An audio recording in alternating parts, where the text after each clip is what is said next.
Welcome to the Mugs Online June meeting. Unfortunately, COVID has meant that we're back in kind of semi-lockdown with the restrictions on our meetings, so we've had to go online. Welcome everybody who's joining us on stream. Welcome. Hey guys. And everyone on Facebook and YouTube who are watching.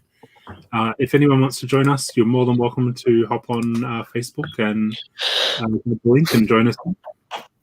More than welcome. Yeah. How's everyone today? Very good, thank you. Good. Doing all right? Yeah. Yep. Yeah. What's everyone up to? So this might give you a hint, but I kind of copied it off someone semi-famous. Oh. Ooh. Ooh. Are you doing the Everything is Awesome set, or? Yeah.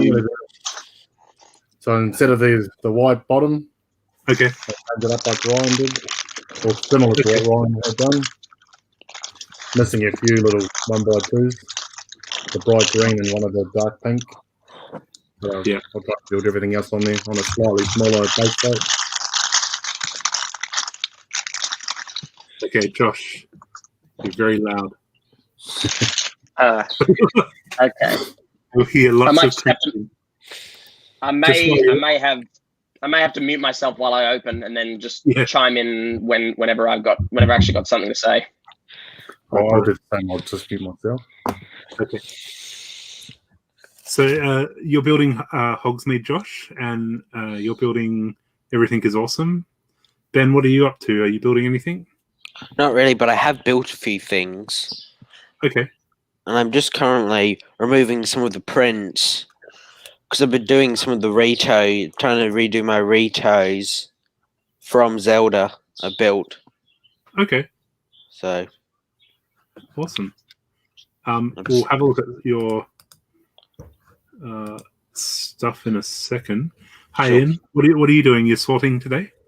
I'm just sorting at the moment, but this week I'm planning to get one of the cabinets from IKEA and start putting some stuff into this. It's a glass cabinet with 4 shelves.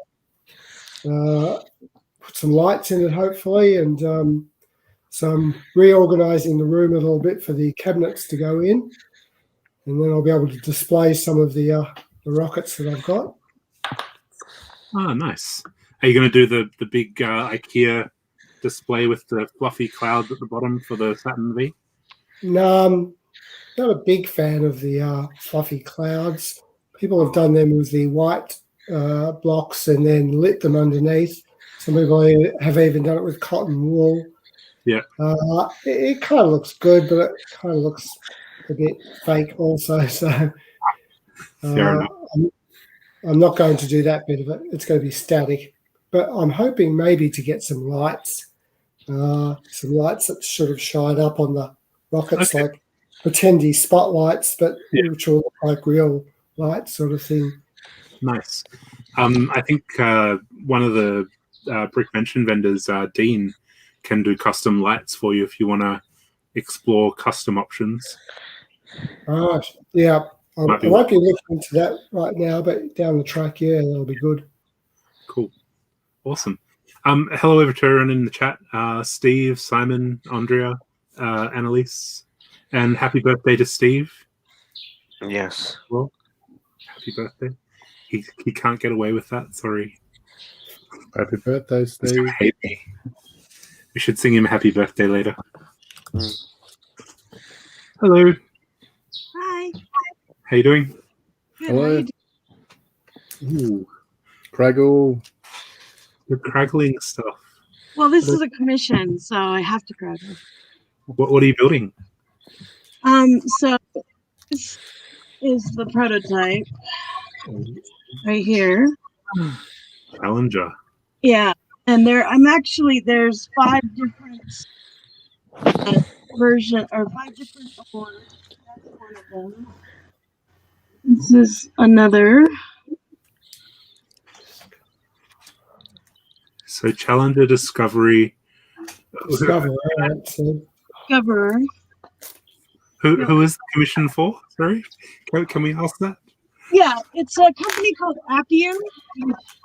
I'd never heard of before they started commissioning me. This is the third one, Innovator. Okay. So what's the fourth one? Okay. Creator. Might be another one. No.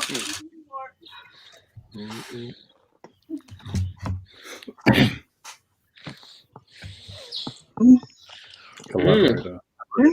Okay. Very nice. Interesting.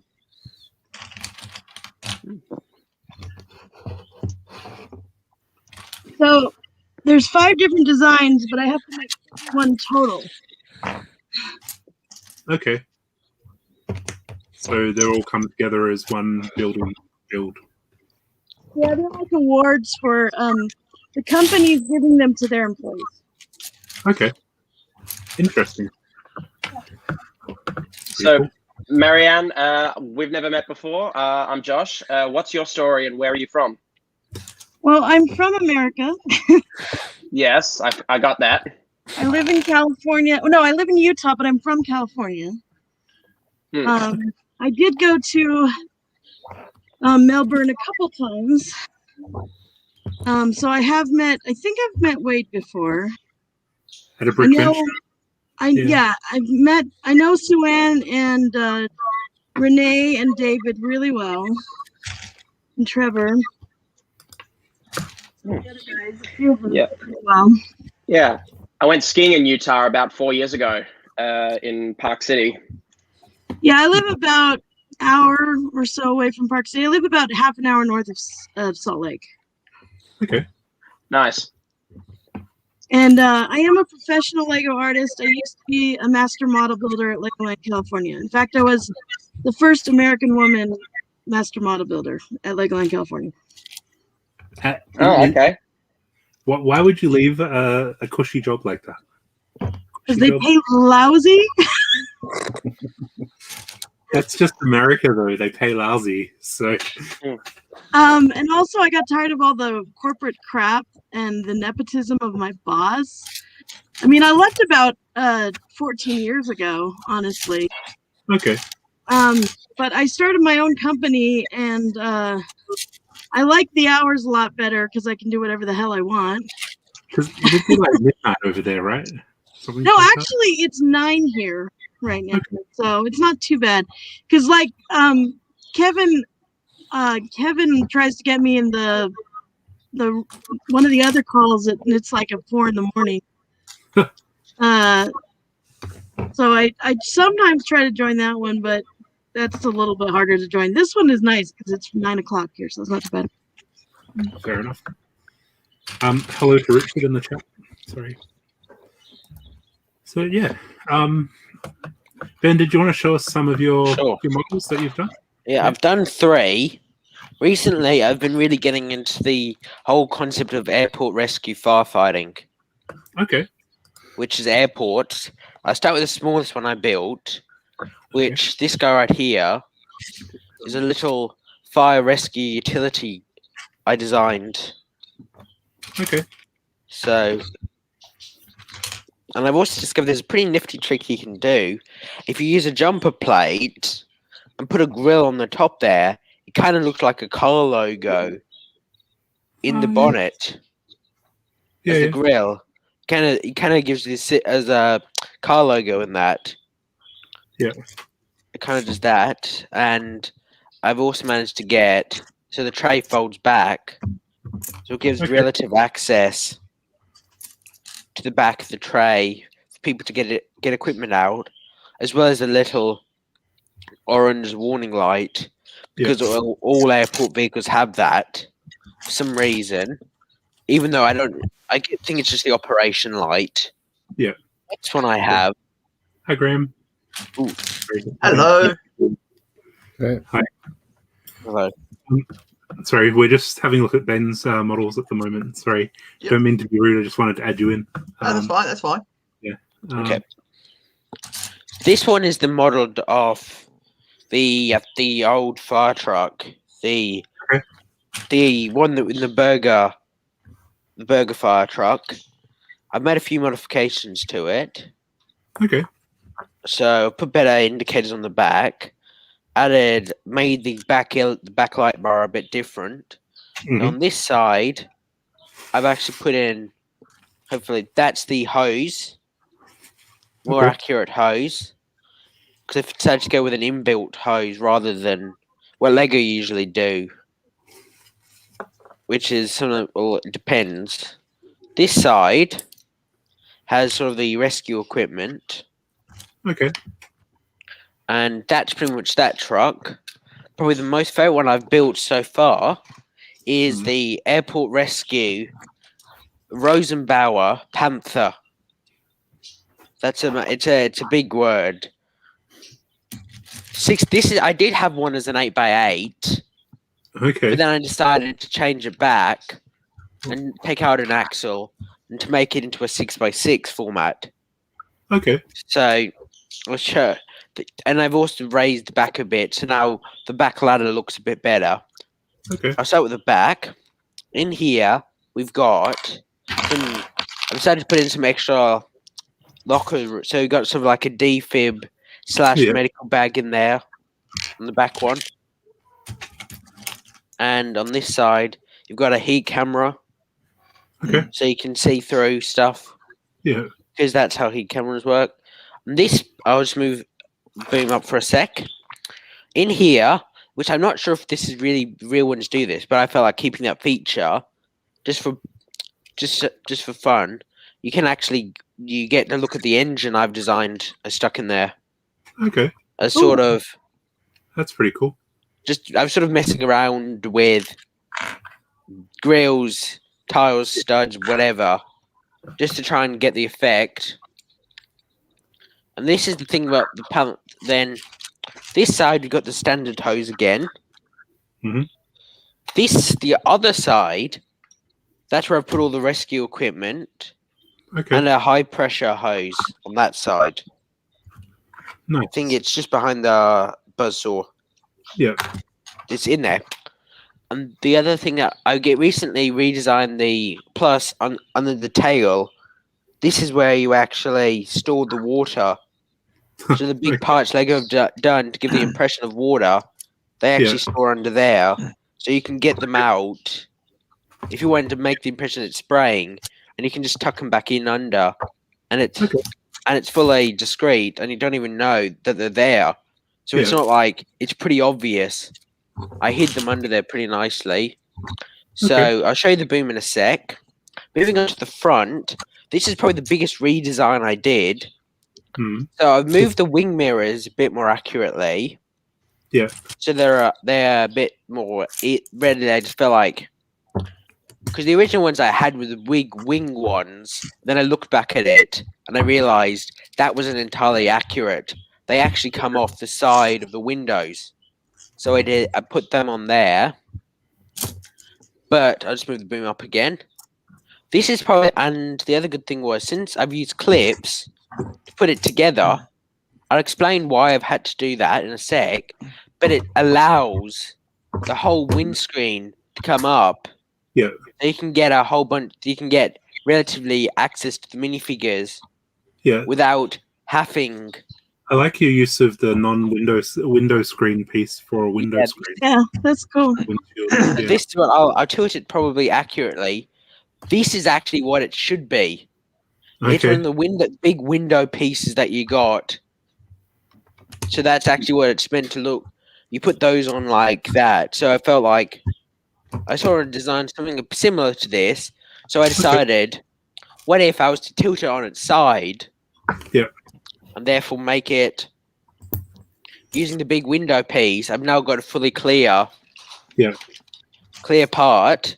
The last part probably of this build before the boom comes flying out. It does that. This is the fully extendable boom they have.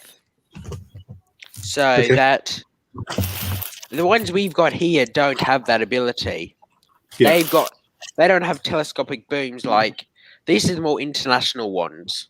We've just got the standard spray nozzles that they sit there. It still can throw out a lot of water, but it's not like the big telescopic booms. Okay. So I'll probably take off the attachment for a sec. This little part here. This is the last part. Just gonna add Andre. Okay. Hey. Do we get premium again or something so we can get more people in? Yeah, we've got so we can stream to Facebook as well. Yeah. Nice. That's good. So this is the last part I've put in here. Is I've moved the little nozzle. This little thing here is what they have as a piercing nozzle. So what that realistically that sits back in here, but I couldn't get that. So what this is pretty much meant to do is, if it wants to work, it has tons of little holes in it. Okay. So what it does, it gives the fire truck the ability to pierce through the aircraft's hull, and using those holes, spray inside the aircraft. Okay. So it can pump water through pretty much pump it through the aircraft, not from the outside. Okay. Awesome. So that was certainly fun. Hi to everyone that said hello in the chat. Hi, Suan, Donnie, and Adrian. Is that how I pronounce your name? You're on mute, so I can't hear you. Yeah, my name's Adrian. Hi, welcome. Yeah, that's how you say it. Thank you. Sorry, I'm just going to put myself on mute because I'm watching something in the background. Okay, but I'll be listening. Okay. Did you want to stay on the live stream, or did you want to just sit in the background? No, you can keep me here. I don't mind. Okay, no worries. One of the interesting fact, I thought that this is actually something interesting about. Since we've got someone from America, this is the interesting thing I've noticed in America, and this is the interesting thing about their emergency services.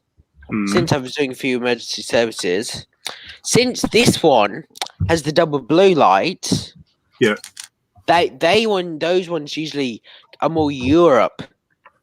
They are more Europe, UK, those kind of places. Denmark, I think, Sweden has them.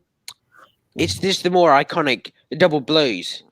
But this is the thing that gets complex in America, because, in Australia, we've just got the standard red and blue.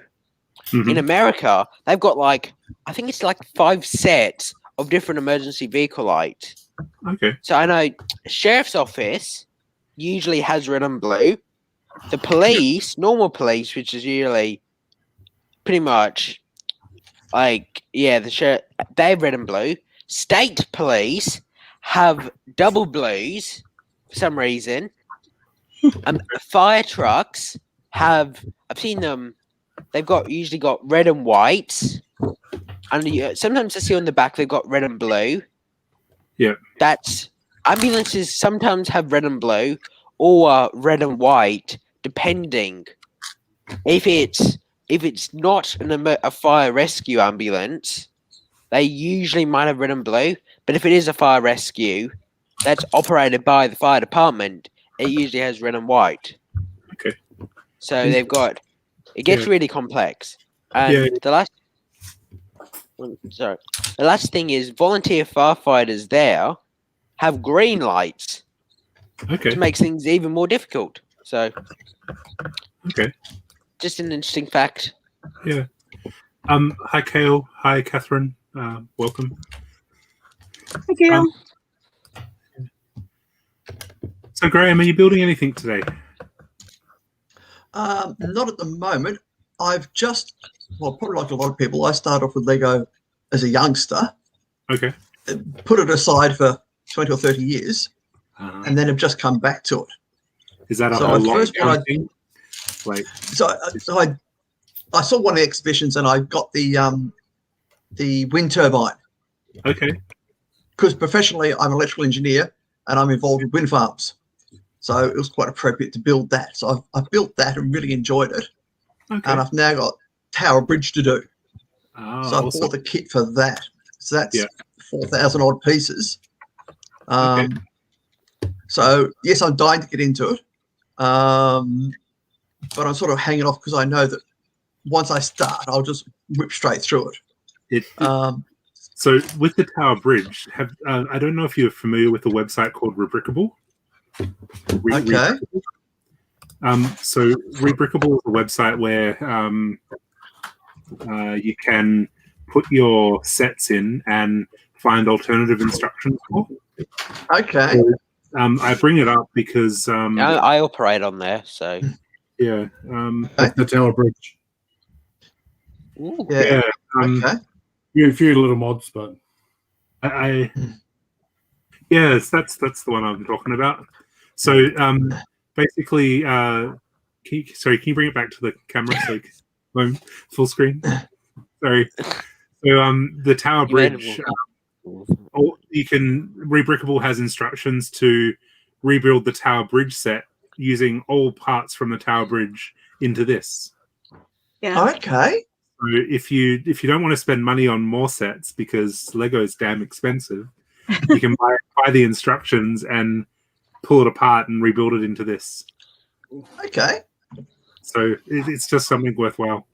Hi, Yeah. Belinda. Hi. Belinda. Hello. Yeah. Speaking of Rebrickable. Yeah. Speaking of Rebrickable, so this is just from the Treehouse. This is the alternate build. This is one of the alternate builds from the Treehouse, Lego Ideas Treehouse. It's almost like a companion to the medieval blacksmith. It's just a medieval house. Yeah. Yeah, looks pretty cool. It's something that we often get asked on like mugs and stuff. Oh, I don't have money to buy something else. What can we do? And I find Rebrickable really cool. Yeah, Rebrickable is really useful. Yeah. Yeah. Okay. So it's worth having a look at. Yeah. Because what I sometimes do is the search engine is pretty useful.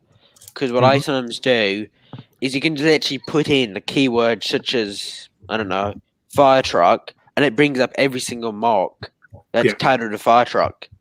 Yeah. And it can be really useful because sometimes I've noticed that people put on there like designs I've never thought of, and then parts that have in ways that you don't actually realize they can be worked with. So this is the search that I did for the Tower Bridge, and you've got all sorts of alternatives. Like you've got a pub, and people have just uploaded their digital designs for alternatives for that. And I think that's the one that Matt did, which is the Tower Bridge. Yeah. But it basically you can check the parts against what you've got and rebuild alternative sets from it. Well, and some are for sale and some are for free. You got to put that in. Yeah. So sometimes some are free, some are obviously paid instructions. But I think it was 20 €20. But some of these people have actually put in the work to make those instructions. So it's really it's supporting the community. It's not like I totally support that. Hey, Kale. Hi, Kale. Speaking of Rebrickable, I think Kale did the on screen. mouse alternative, right? I only heard part of this. Are we talking about Rebrickable? Yeah, we are. Yes. Yeah. Rebrickable is mostly fans. Yes, you can find my Mickey Mouse there. It's for free. Let me bring it up. Is that my internet? I think your internet's not behaving, but this is Kale's alternative build to the Mickey Mouse art set. Yeah, that's really cool, by the way, Kale. I like it. Yeah, it is actually not too bad. I like that. Thank you. Yeah. Talking about your stuff, Kale, I follow a guy called Stein and Stein on YouTube, and he was going over your chocolates the other day. Oh, yeah. Thank you, I guess. Okay. So, hang on. So this guy from Germany is going to make us all hungry now. Okay. The setup is actually really enjoying me today, but I take it chocolates, you mean these. We lost someone. Already falling apart in my hands. Yeah, so he knows that. Something to lose, and of course they fell out. But yeah. Yeah, so he copied Thank them goodness and they're Lego. gave you all the credit. And at least they're Lego, so you don't have to worry about eating them. Speaking of Please food, don't melt. speaking of food fields, this month's mock competition is high tea in celebration of the Queen's birthday long weekend. So if you want to enter our mock competition, it's until 4 o'clock today, and it needs to be something high tea related. Or Like, what does it mean by high tea? So high tea is afternoon tea or morning tea, little cakes, food, all that sort of So it stuff. doesn't have to be entirely royal. No, As royal, such. high tea, food, whatever you think fits. If you Google royal high tea, that's sort of the area or what. Yeah, it's kind of just very upper class, kind of posh. Yeah. Okay. So you've got until 4 o'clock today to enter the mock comp. I'll display them on the stream about 3:30, what I've received so far, and then we'll put a poll up in the group and post on that. Okay. I'll go start putting mine together. Hey. How you doing? Good. Just can't get my webcam in the right position. Everyone's looking at my nose. There we are. I'm getting That's nice vaguely now. better. Makes me I've feel got to sit better like about my this. tech problems. Thank you. Not looking up my nose. Look at my enormous chin. Now we want to see what you're building, so you don't have to change it or hold it up. Yeah, I know. That's I was trying to. I haven't been able to get into a good position. I'm having a go at the lion. The lion. Nice.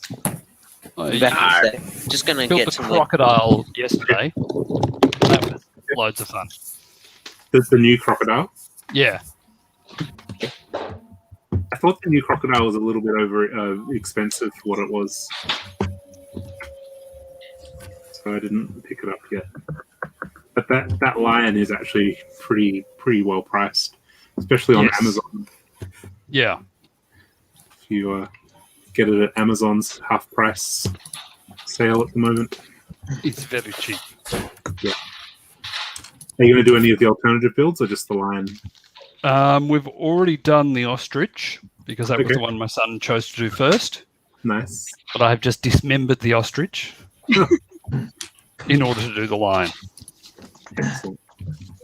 I'm half tempted to just buy a couple of them and do the lion and the ostrich. Maybe a warthog. The ostrich was really good for a second build. It was pretty good. I'm waiting for Lego to actually come out with ball joints and stuff that are not in grey. Oh yeah, that would be nice. You're going to be waiting a while.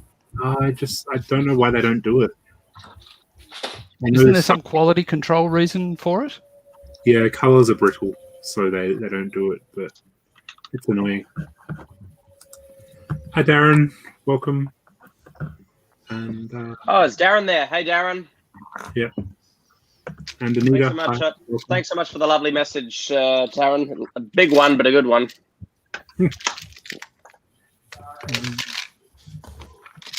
Darren's out in the country. He's been having.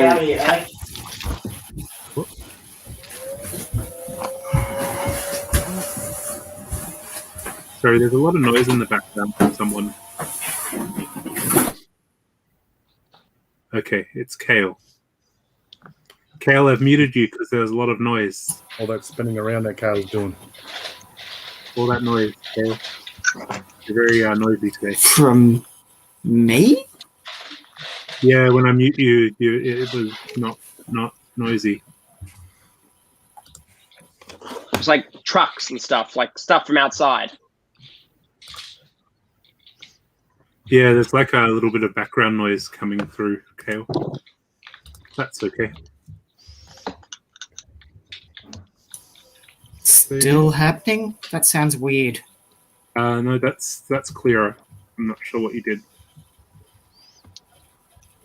Yeah, my internet's griefing me, but there shouldn't be any weird noises. Shouldn't. Okay. I changed it up a little bit just so it's more of a V. Save a bit of shelf space. Missing a bright green 1x2. So, Okay. Oh, very nice. Nice. I just got mine in the mail today. Nice. I'm still trying. some more colours. I know it's for the LGBTQ community, but I'd really like the monochrome figures. Which box are they in? I've got too many boxes, but Yeah. I have The monochrome. Whoa. the monochrome. Yeah. My mind, like my mind didn't even go to the whole LGBTQ thing when I first saw the announcement. My first thought was, oh well, people like monochrome figures because I'd seen a lot of the mocks from at conventions and stuff. So I thought so. Maybe that just shows like I guess my brain is wired to just think of everyone as equal already. But Yeah, possibly. Well, your brain is wired to just think of Lego. pretty much, yeah. I just liked it because it was rainbows. So Yeah, there's loads of reasons to like it. It's a great set. Yeah. Exactly, yeah. Yeah, it's really cool. Oh, nice colours too. So very happy.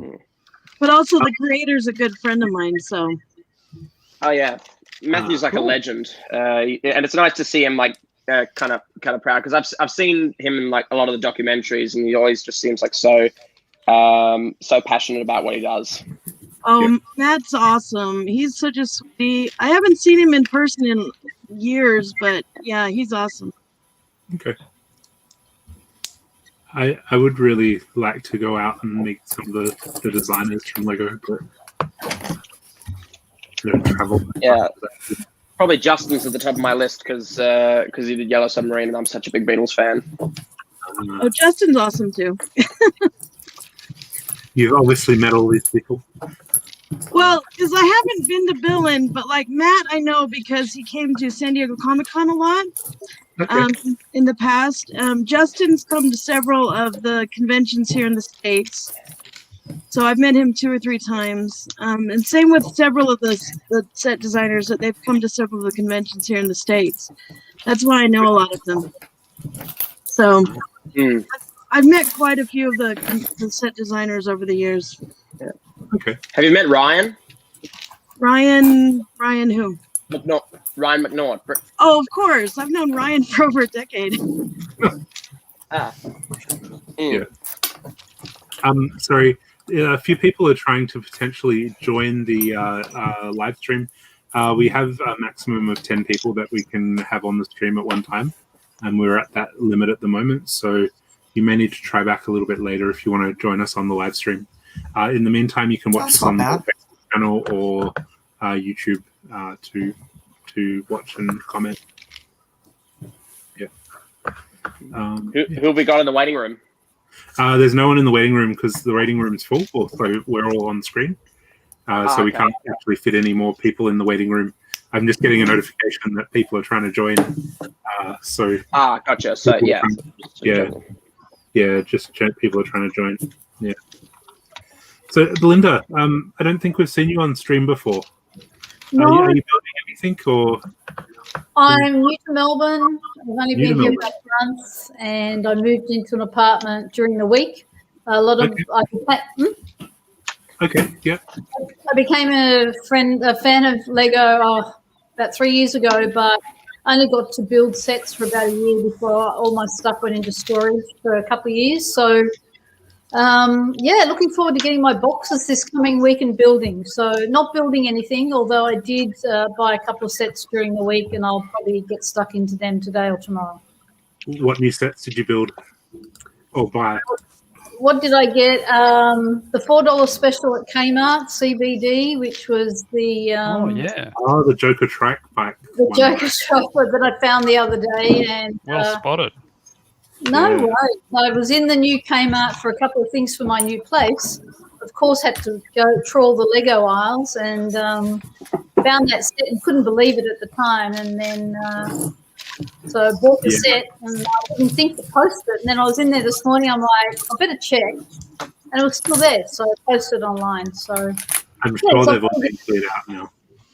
Isn't Sorry? that the main reason to go into Kmart? To trawl the Lego aisles and possibly buy other things? That's all I ever do there. Yeah, it's like Normally I that's need all to I trawl do. the Lego aisles, and I may also need some mugs. So Yeah, so looking forward to doing lots and lots of building and of the sets that I've got. And just, learning from people, getting to know people and joining in the community however I can. Awesome. If you're, do you mock or do you just build sets? Oh, having only built for a year, I'm still just building sets. I have ideas in my head, but I do want to build some of the sets to learn some of the techniques first so that I'm not just like building something that doesn't hold together. Fair enough. But the aim, of course, is to build mocks. But that's probably a goal by the end of the year to start doing some of that sort of thing. Just needs to hold together long enough. The way And that's your thing, Kale. Your thing is like fit together for like 5 seconds, take the picture, and then it falls apart. But that's. Hey, Kale, I'll take that advice on board and see what I can do in the next month. No, honestly, I've learned to over-engineer a little. Linda, My thing to look at is tips and tricks. I think it's a Facebook page and also an Instagram. They show a lot of tips and tricks of like different techniques and how to do things. Yeah. That'll show you some things that you can learn how to do. Also, like we were talking about Rebrickable, that's also really good to learn how to do different things. Yeah. I've been looking at all these things, but I really felt like I wanted to have the bricks in my hand rather than just reading about it. So yes, of course. Yeah. Yeah, The one I thing would I would suggest say, that's the Linda- best way to do it. Yeah. Sorry. Because I'd say that's the best way to do it. Just hold the bricks, think of the possibilities, think of their connection points, and explore. Nothing's going to teach you quicker than that. Yep. I saw a line the other day about, buy the blue box or the green box, and there was some sort of challenge about it. And I figured the challenge was see what you can build out of the box with those pieces. So I bought those as well to give that a try. Oh, good. Yeah, it's a bit of fun. Take an existing set, take a cheap set, pull the parts out, throw the instructions away, and see what you can do with it. Absolutely. And even entering our mock competitions, so being totally weird, we've got isn't a it? yes, a little bit. That's okay. So even entering our mugs mock competitions. So this month we've got a mock competition for high tea. So building something that would fit a high tea theme, and it doesn't need to be this huge model. It can just be something small. Like last month was flowers, and my entry was a little flower. Oh, nice. That's it.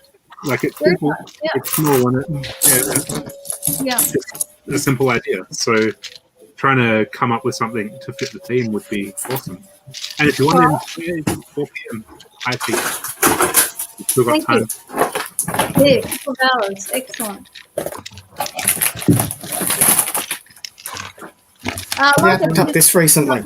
Oh, nice. Lovely. Oh, the Dalmatians, nice. Yeah, the Dalmatians, which I don't know how that's showing up, but it's got a whole bunch of printed parts in it. So it's slowly becoming Cruella de Vil. Oh, nice. Very good. Very She'll appropriate. stand about that tall once she's done, a foot tall. Wow. Oh, wouldn't be a Kale build without. Yeah, I've got her legs and arms done, but. Well, the printed parts are large printed parts, so that's it'll work with what you got, right? So there is a 1 by 1. I didn't want to make a.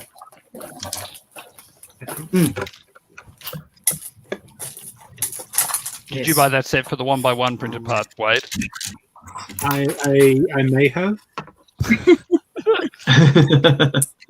There are unconfirmed reports of this purchase. That printed tile is actually on the bricks and pieces, though. So right. The bricks and pieces, but my 1 by 1 collection is growing slowly. Crazy. Almost there.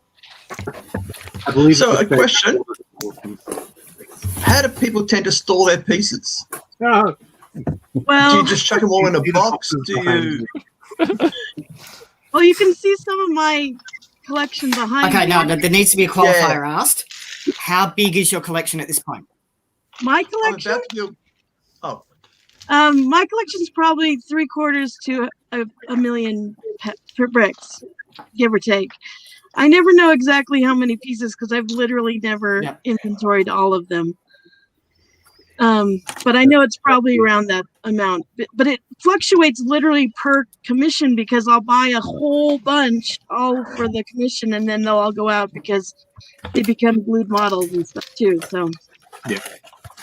Do you design in Digital Designer before you glue? Nope. I'm old school because honestly, worked at Legoland, we didn't have Digital Designer or any of the programs really yet before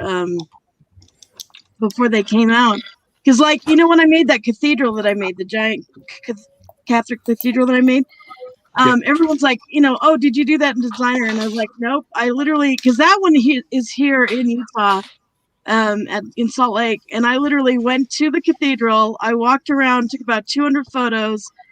I do use Photoshop and Illustrator to get like the sizing figured out in the scale. Just to like literally like straighten it out a little bit. But then it's literally all done by hand.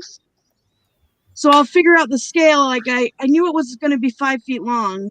I also use Google Earth to figure out the length and the width, you know, from the top. And so once I know that it's going to be 5 feet long, I knew it was going to be like 2.5 feet wide, and I think it was 3 feet tall. And once I knew that, I know I can break it down to like, this is how big the doors are going to be, this is how big the windows are going to be. And what I use Illustrator for is I do have a digital file of Lego brick paper that I put over the image. Okay. And I actually like break it down by like every 10 layers of bricks, there's an extra graph line and things so I can kind of figure out how many bricks high and how many studs wide it's going to be, that kind of thing. Yeah. But that's it. And then I literally do it all by hand because I'm much faster if I do it by hand. And also some of the things I do, if I tried to do it in like even Studio or Digital Designer or Eldra, whichever program, I'm doing some really unorthodox things that the program might say that doesn't work, even though it really does. Okay. Because one thing that I do is sometimes it'll like in real world it doesn't work, but it does if you like force it in or you know, wedge it in or whatever. Right way, click it, yeah. Also a lot of my mosaics, if you look at my mosaics, it doesn't cope with angles, it doesn't cope with physics. Exactly. But also the way I have things stay in place is I use a lot of double stick tape. Like a ton of double stick tape. So my mosaics literally stay together by double stick tape. In fact, just a second. I don't know if that's cheating. I actually feel that's cheating. No, glue, but as an example, a cheese slope is not a perfect diagonal section of a 1x1 stud. It's actually 1/10 over, which is quite fine for the standard tolerances. But if you start really lining them up by doubling the cheese slopes into what would ordinarily be a 1x1 stud space. This is a good example of what I'm talking about. Okay. So there's some cheese slope connections in his face. I'm sorry. We're getting a lot of reflection. Yeah. Oh, there we go.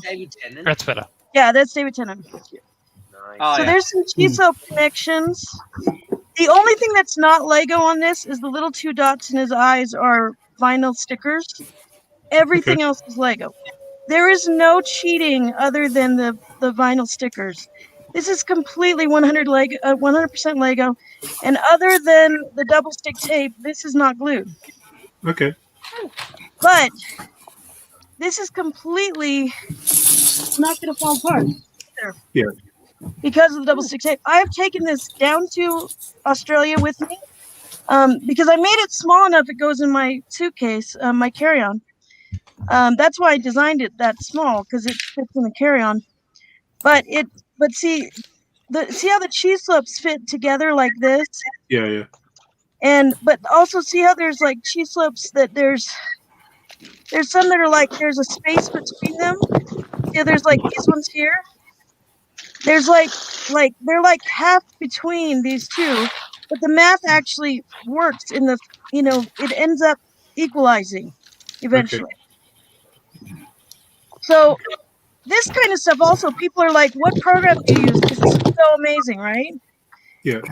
There is no program on the planet that I've found that can do this. This is completely done by hand. Yeah. Okay. Because there's too many variables. So what I do is, again, I take the picture, I do use Photoshop, and I use Brickzaic, which is an old Lego program to color to get the colors, and then dither it to the closest Lego color. But then I literally grid it, and I put the digital file of Lego paper over it, and then I draw it out. And you know how in art class you like do the grid and you just focus on the one corner at a time? That's exactly how I did this, the whole thing. Okay. It takes me about a week to build this whole thing. Wow. From start to finish. Yeah. I think, Marianne, I'm at the point now where I'm kind of forced to start buying more real bricks and just learning how to do things by hand, because Studio for some reason is just not compatible or not working with my MacBook, and I need the space on the thing anyway for all my music. So I think going forward I'm going to be doing a lot more just doing it by hand, and that's why I bought the old Whomping Willow. It's probably why I'll head straight to Bricklink after this. Yeah, for me, for some reason, Studio, I'm still learning how to use it. Eldraw's always made the most sense to me because I'd used CAD programs before. But Eldraw, of course, isn't as up to date as Studio is. See, the rendering first. I like Studio, and I've been messing around with some of the new the buildable Harry Potter figs in Studio. So well, Studio hands down is the most powerful. Yeah. Because they put the most money into it now, because Eldraw, of course, is all volunteer. Yes. See, I've tried to recreate the Harry Potter buildable figs so I can create a customized buildable fig. Mm-hmm. So I'm going to work on that. And I'm only wondering then why it wouldn't work on my MacBook. Well, it's basically designed for PC. It should. No. Yeah, I think I just got an error message or something. Maybe because it's downloaded from the internet and they can't check its license or something. But, yeah. Just Apple being Apple. It's not compatible with the new Apple chips. So if it's not an Intel Mac, it currently doesn't work. So I can't use it currently on my Mac either. Yeah, because it works fine with the PC program or PCs versus Mac because it's designed for PC more. Sorry, what was the name of the software? Studio. It's on Bricklink. It's a free program. Okay. Did you want me to put a link in stud.io. Well, see, that was what they tried to call it, but it's so stupid that they just named it Studio. They changed it back to Studio. Thankfully, but yeah, it depends how you end up searching for the program, Yeah, that's true. Affect your Google search. But just literally go to Bricklink, and it's on Bricklink, and it's a free program that they created. And they created it before Lego bought it, but they actually created it, and I know this for a fact. They created that specifically so it would be an enticement so Lego would buy it. Okay. Bricklink, I mean. Yeah, makes sense. Oh, so is that why LDD kind of stopped? Because Studio kind of superseded it? Yeah, that was part of the reason. Lego were already stopping LDD before. Yeah, LDD was actually, frankly, LDD was made for children, and it was never designed as I never thought it was very user-friendly, honestly. I thought it was kind of... It was pretty limited. I used MLCAD prior to Studio, because MLCAD had the extra features. Studio was slow to catch up with a lot of those. Yeah. MLCAD was far, far better, so... Yeah. Yeah, as soon as I made the switch to Studio, I just immediately everything just felt so much more fluid and much quicker. So Yeah. Yeah. And Do we know what Lego use internally? Well, They have something special. They have their own thing, Yeah, but also sure, I think I think for some of it they also use like actual CAD programs like Maya and stuff like that. Mm-hmm. Because they have to design the pieces to make them. Oh, yeah, of course. Yes. Yeah. You know what I mean? Because that's the thing. See, this is one of those things where people are always complaining to me because I do alter parts, I do paint parts sometimes, and I'm like, how do you think new parts are made? Have they ever looked closely at an LCP's model? Well, and the thing is that also, one is that I was a purist until I worked for Lego.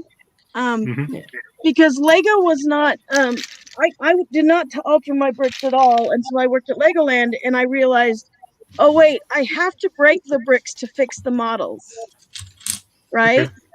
Because if there's like let's say there's a model in the park and it's damaged because somebody thought it was fun to hit it with a golf club or something in the golfing area, which has happened.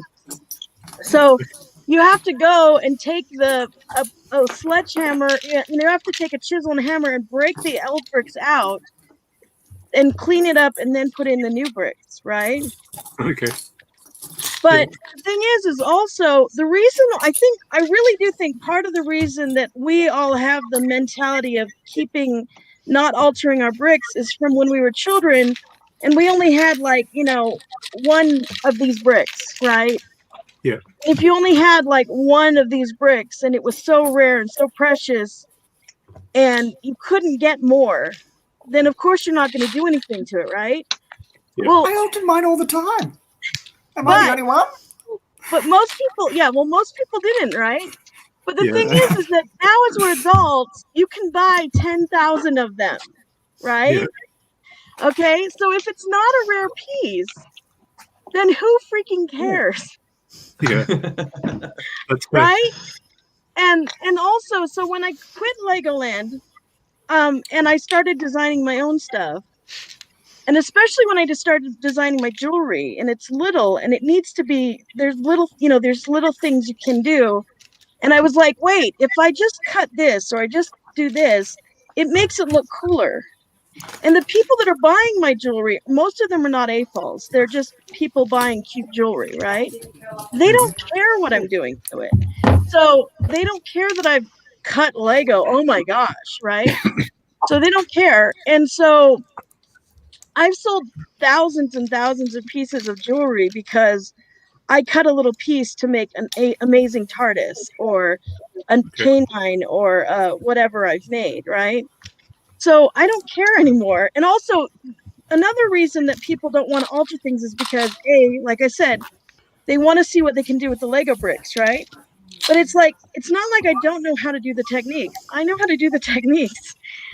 But I want to go to the next step, which is kit bashing, right?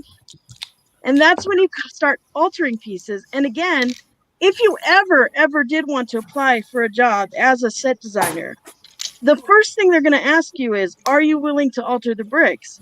And if you say no, that is a mark against you because every single one of them will cut and alter the bricks to suit them to make new pieces. Okay. They do it all the time. That's why we get the poop parts out of other parts. Exactly. Yeah, that's how we end up with those. That's how the new parts are made. Yeah. So it's like, don't freak out about it. Because especially, like I said, of course, if you take a Mr. Gold and cut it up, there's something wrong with you. But if it's a 2x4 brick or whatever, which you can buy 10,000 tomorrow, who cares? Yeah. Right? Yeah. Because, I mean, they're not precious anymore to us. We do have the funds to buy 10,000 of them. They exist. Yeah. So it's okay. Just the rare parts. Yeah. Sorry, Simon.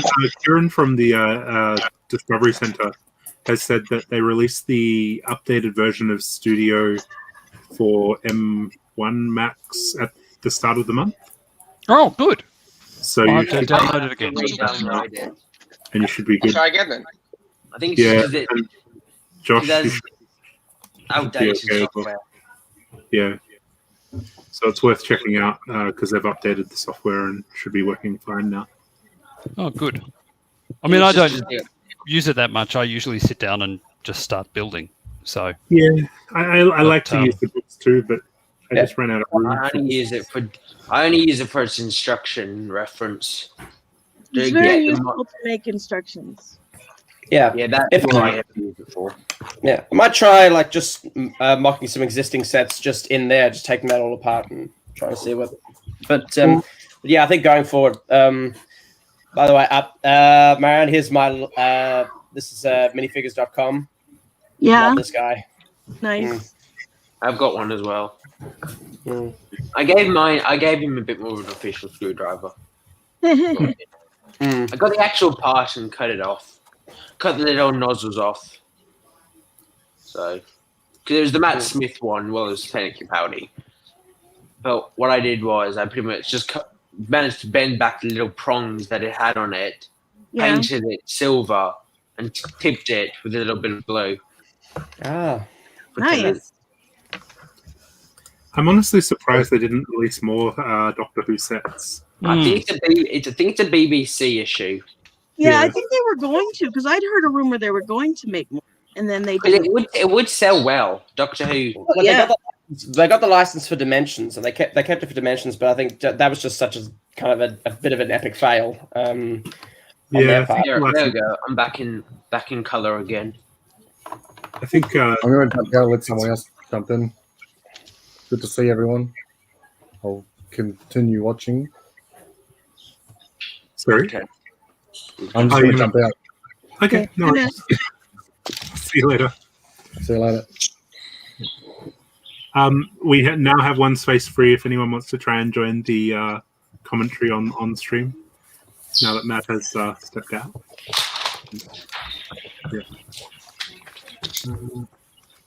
We're going to. Back in a sec. cool. Headless line. Headless line. It's getting there. It's getting there. Headless, limbless. Oh yeah, So he's then- still missing one leg. So getting there. I want to get the new minifig scale line, the elephant. Oh yes, yes. Yeah, I haven't got hands on those yet. That's what I'm excited about. Hello, welcome back. Hello.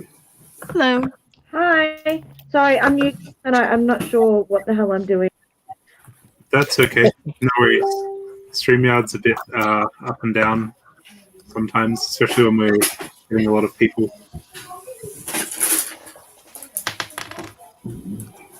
It might also be because I'm on, like, my modem's all the way on the other side of the house and I'm on extended Wi-Fi. Ah, okay. That's understandable. Sometimes it can drop out. Yeah. Yeah, that's okay. I'm happy to wait. I'm sort of working it out as I go. Yeah. StreamYard's kind of what we've been using for the last sort of year. Unfortunately, it only allows up to 10 people when we pay for it. So we have to sort of cycle through some people sometimes. So, yeah. So you're not doing anything at the moment? Pardon? You're not building anything at the moment? Me? Oh, I'm sorting through the bulk that I. Ah. I saw you got all that bulk on the pictures from Sortlug. I've done this idea that Wade came up with, and I've quite had fun doing that. And Colour it's been chart. very educational, learning all the names, Yeah. sorting out my new guys. You ordered the tiles from Yeah, after you started it with D, and got all the names. Yeah. I got the full set. Didn't use the because I don't have very many discontinued colours. Okay. So I've concentrated on getting about the 40 odd current colours. Nice. And got a few more bits to get. I haven't got every colour. You can see there's a few bits missing. But what colours are you missing? You need to send me a message and what you're after, and I can probably fill in gaps.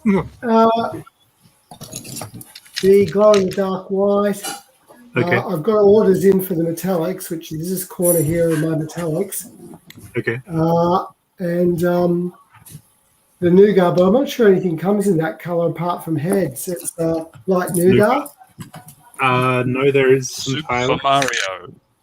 And yeah, Mario stuff. Yeah, Mario stuff has got that. And Ninjago City Gardens had a bunch of it. Yeah. So it'll probably start cropping up in more places. Yeah. I think buildable Harry Potter. Yeah, buildable Harry Potter. Yeah, there's more of it coming. Good, Or is that good, nougat or matte nougat? I'm not sure.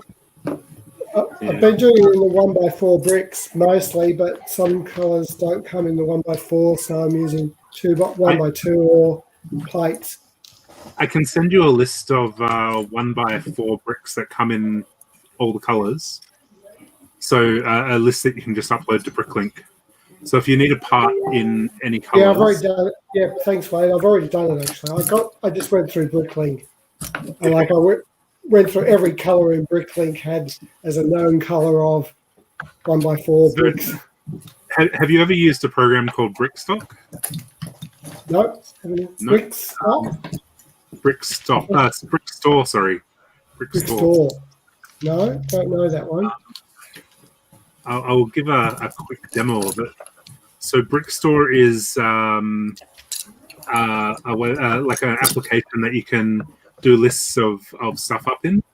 And what I usually do is I import a list of all the colors and then update the part name so I can get all the parts in that color. So, for instance, let me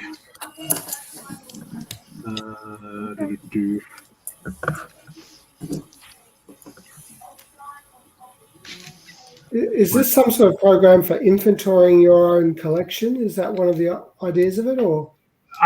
Yeah, so Bricklink stores use it mostly. So this is a list of all the colors, and I've currently got it set to the studs. So what I do is you can select them all and just change the part number. So if we go to bricks,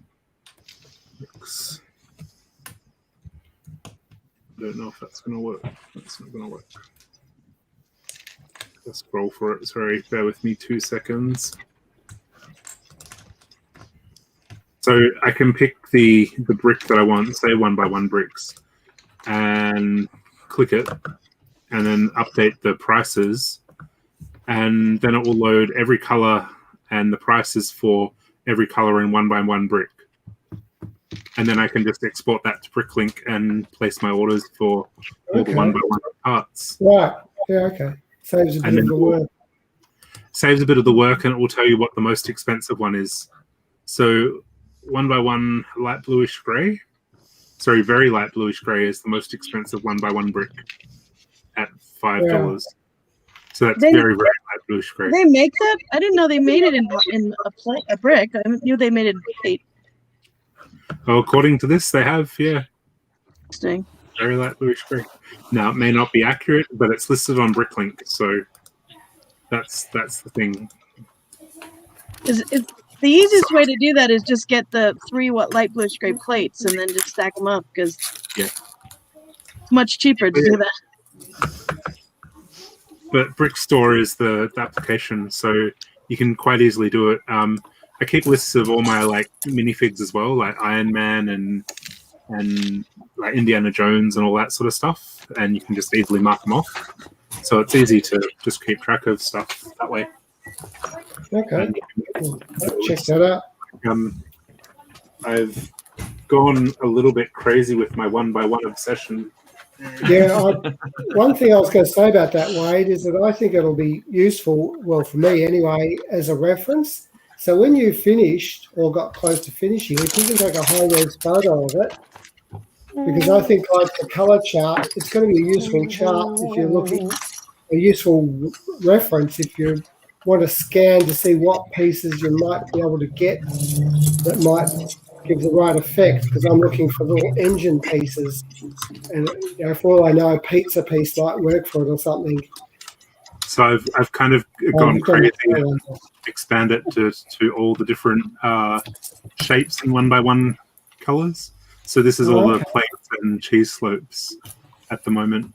I've got the rest of them coming in the mail. So, How long are you? I was thinking about your 1x1 tiles. If you can get a photo of that, I reckon it'll be a great reference. Yeah, no worries. When it's more complete and a bit of high res, so we can zoom in on it. Possibly, I don't know whether you can put in a file section on Facebook or something. Or yeah, no, absolutely, I can do that.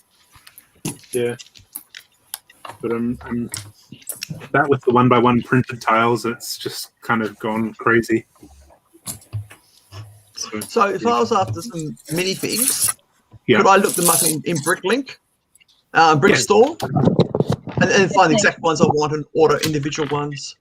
So Brickstore isn't actually an ordering system; it's just an inventory system, and it accesses Bricklink directly.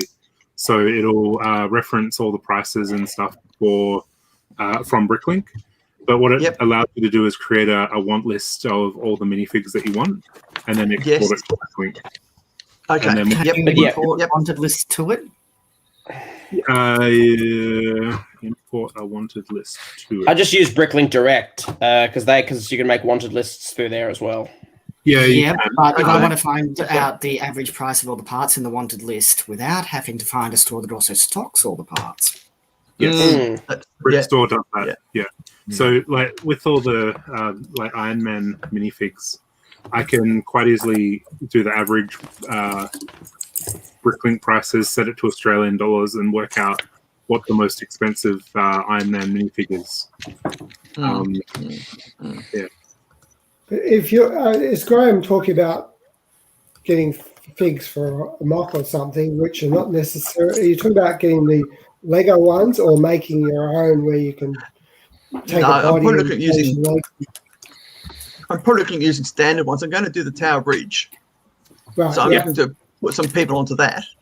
So I'm looking for, British type of people. Sort of the British policemen, soldiers, that sort of thing. Guards. Well, you could look at Bricklink. I'd also Google. That reminds me. Like, say, put in policeman or something in Google and then search. Google I've got images. One sec. Then for actually getting them, you can, if you've got enough people, you can start to build your own possibly. But if you're just getting into it and you haven't got a lot, then apart from just buying on Bricklink, if we ever get back to having a store at the Mugs, which every couple of months there's a shop, and you can just and go and look at what people are offering for sale. Okay. Bricklink set to get the minifigs, but that's the sort of thing I'm after. So Bricklink is pretty hard to narrow it down to, like you're looking for British minifigs. It's hard to narrow it down to. Oh, I know, because I am part British. One of the best bodies I know for police, the one that recently came out, this is probably the best one you're going to get officially closest to British police. But with Bricklink, it's hard to search. Like, you can't just search British and find British people.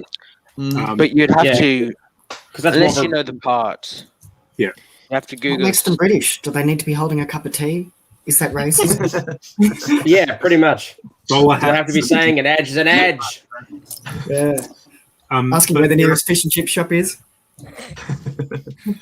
If you follow and read all the sort of news blogs, there's minifigs like the Leicester minifig, which was a British guy.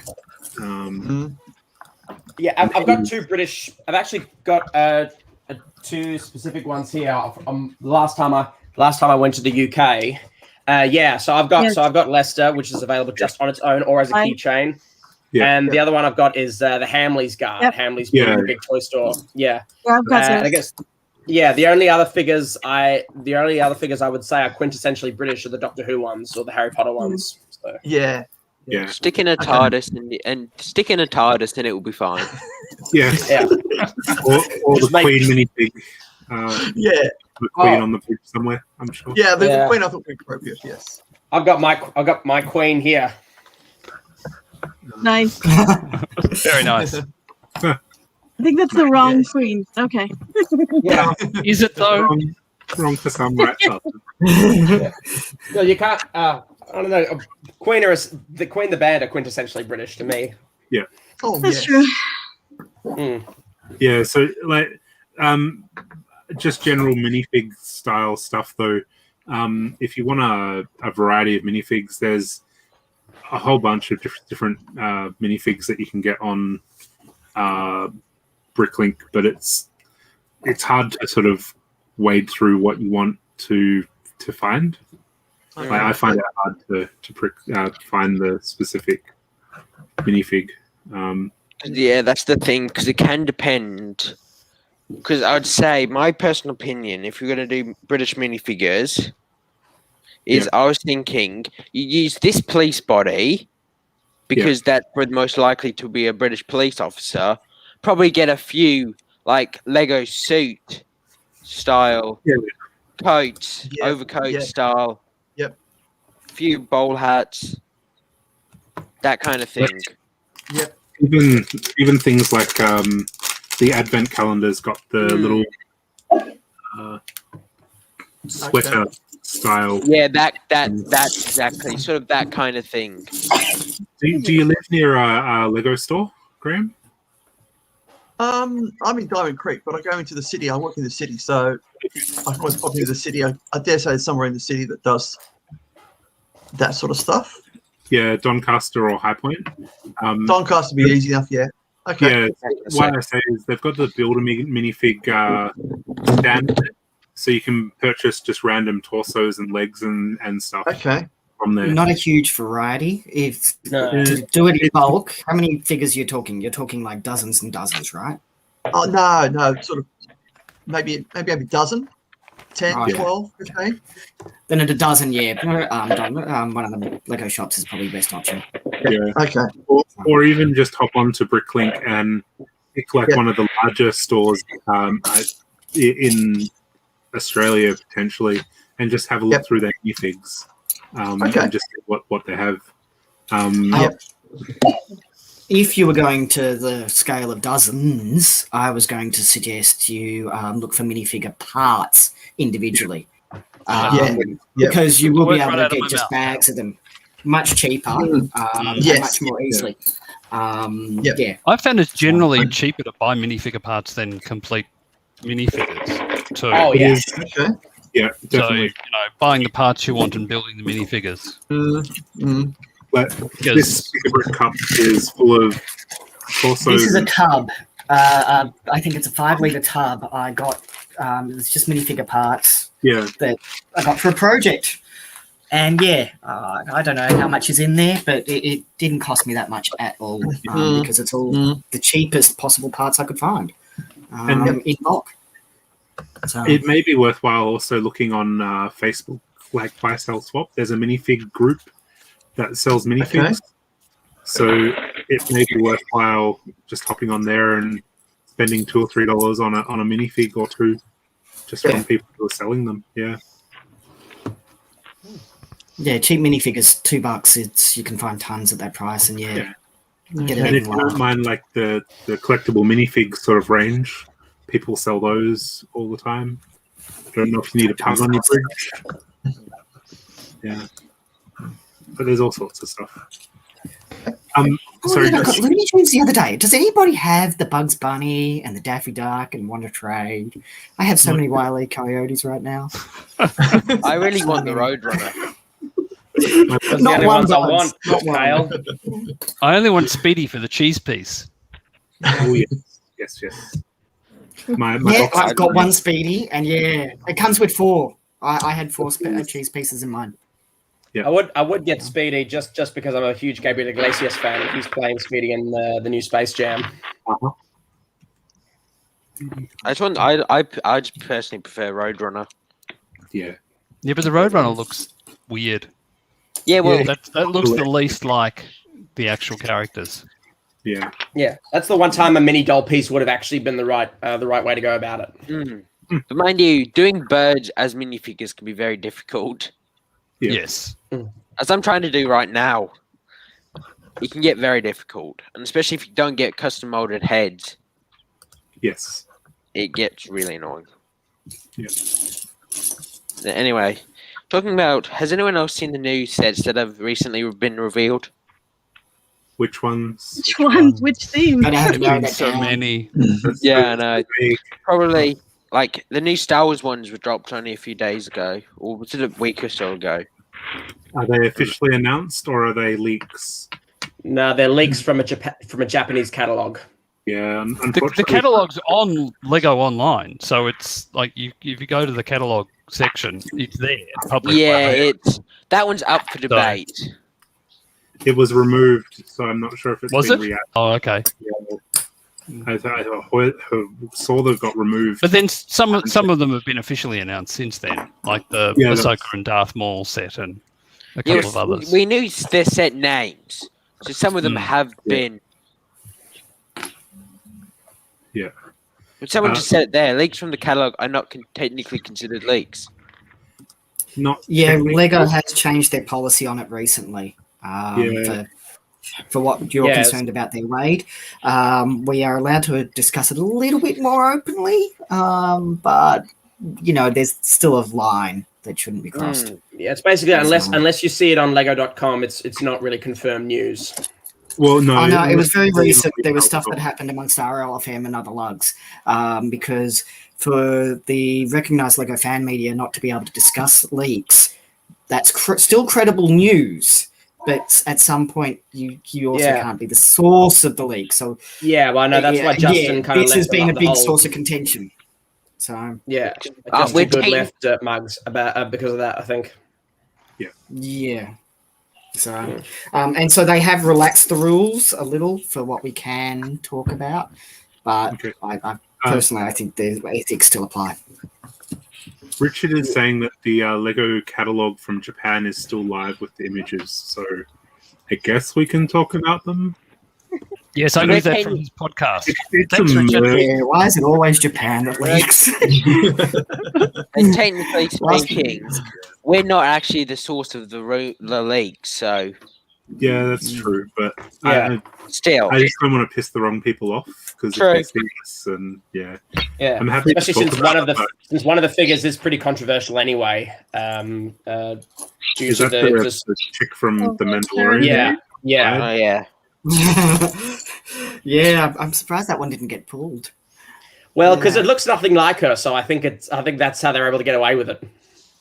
It's not the day before the release. Come on, Lego don't pull anything until the day before the release. Too often. Oh yeah. Too often. So you've got an Ant-Man set, do you? The Technic Boeing, whatever it was.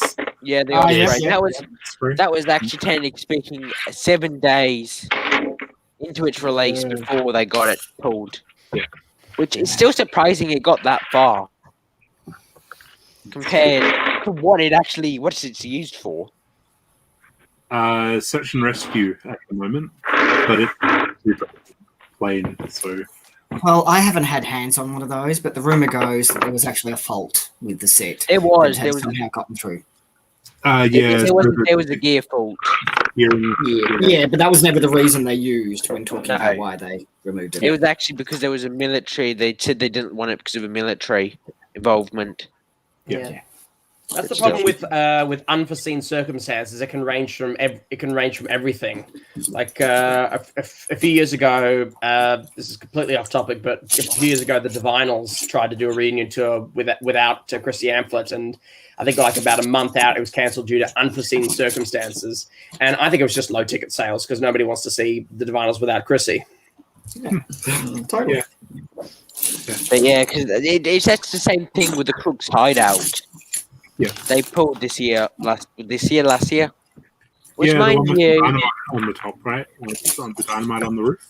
yeah, that I think that was actually technically probably the right thing, in the sense that what was planned for the set, I guess, it probably the best idea to pull it. But I would have loved to see, though, that at least those police vehicles at least come back in another set. Yeah. Because some of those police They're nice vehicles to- look. That's what I'm saying. The police vehicles in that set looks pretty good. And Yeah, they could have incorporated some of the other parts from that set somewhere else. yeah, I really feel like, and I feel someone did a concept of having a dynamite factory is probably not the right thing in some sense. Well, it's Scandinavian. True. Yes. Yeah, Look, but like, again, where do you there draw might the have line? been Like, another reason. You know, we'll never know. But not Danish, though. It may not. So there you go. Yeah. like they're okay with cartoon and sci-fi violence or any. It seems like Fictional we were ju- violence. Yeah, we're like we were just talking about Coyote and Roadrunner, like and Coyote. Oh, and that- Coyote is an Flying the ambos. That's Yeah.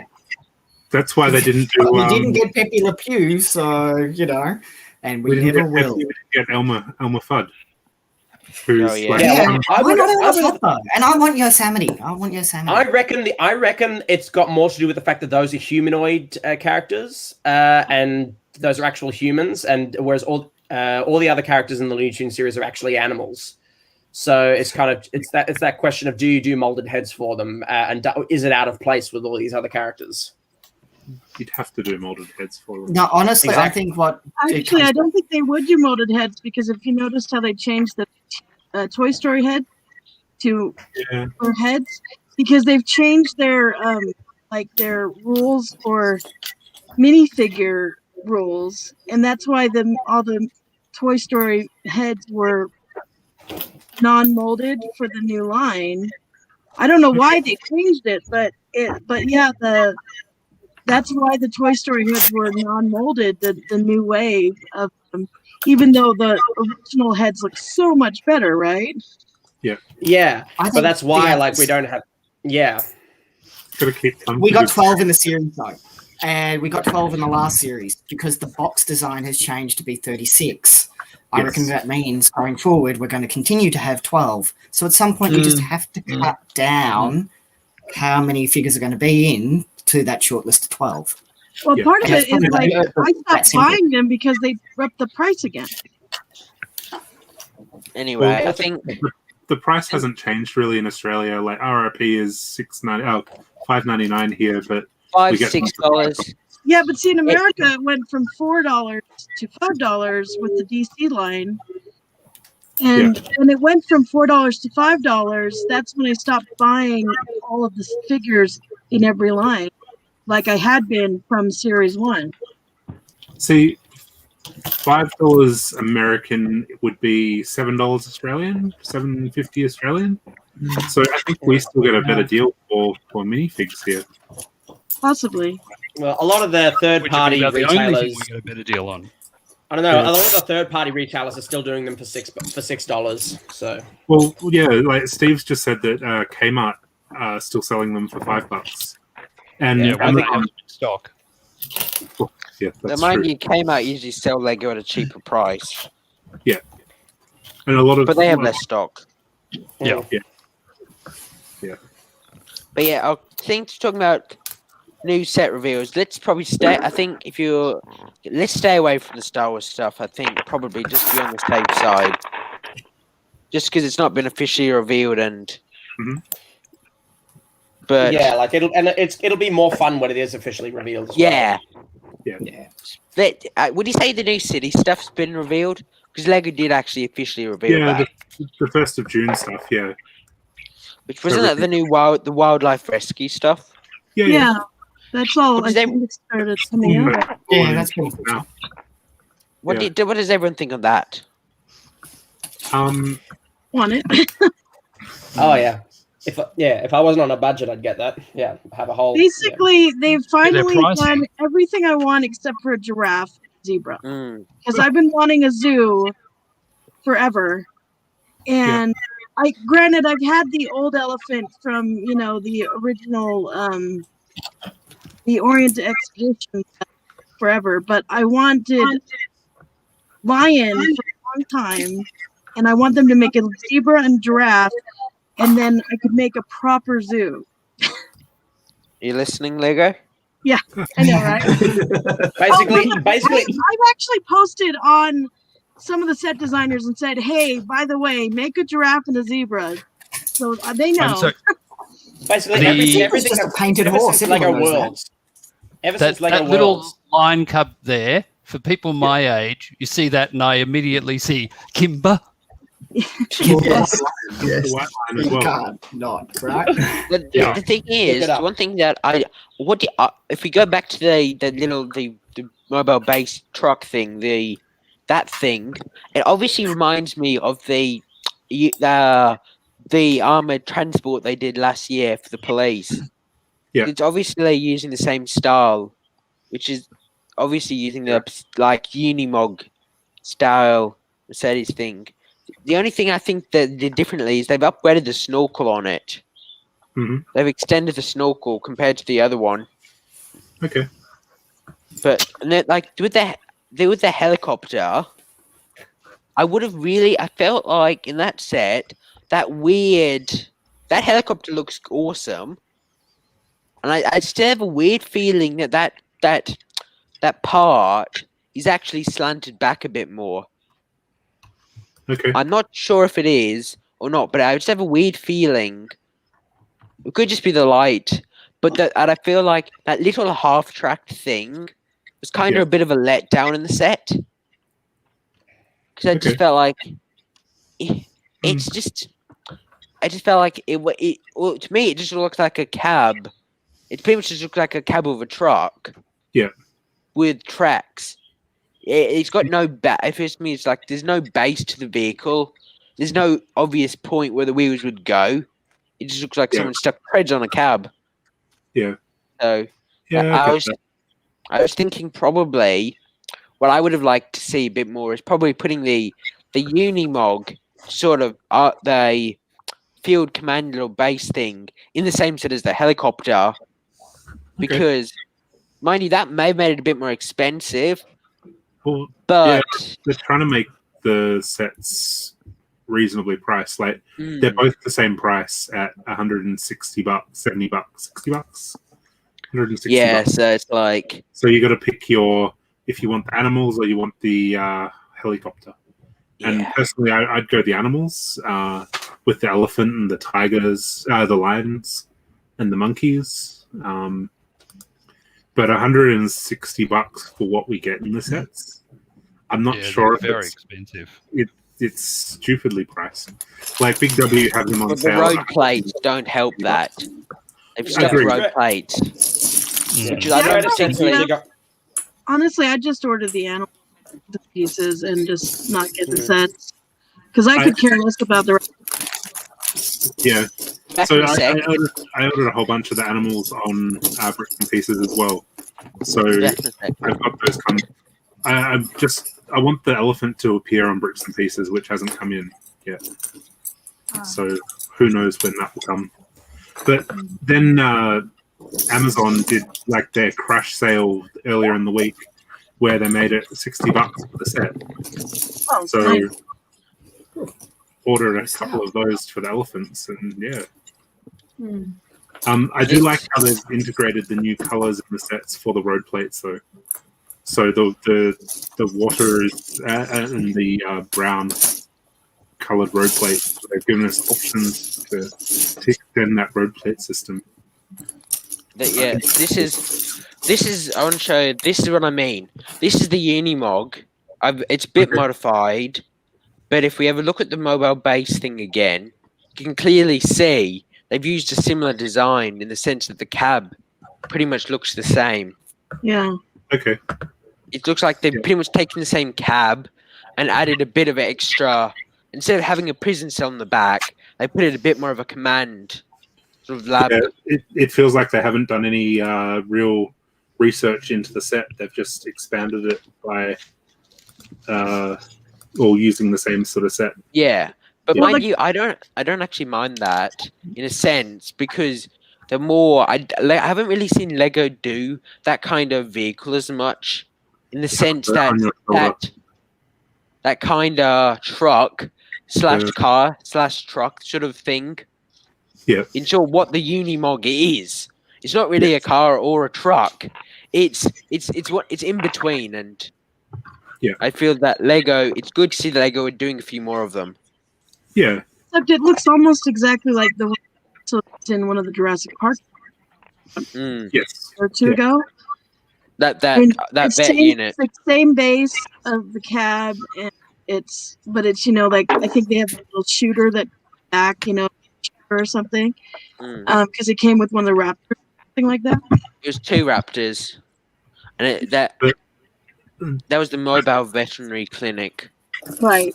But the hallmark of a good Lego set is the repeatability of the design, right? They don't have to put much thought into the city sets. Yeah. They just pump them out, same design, different color.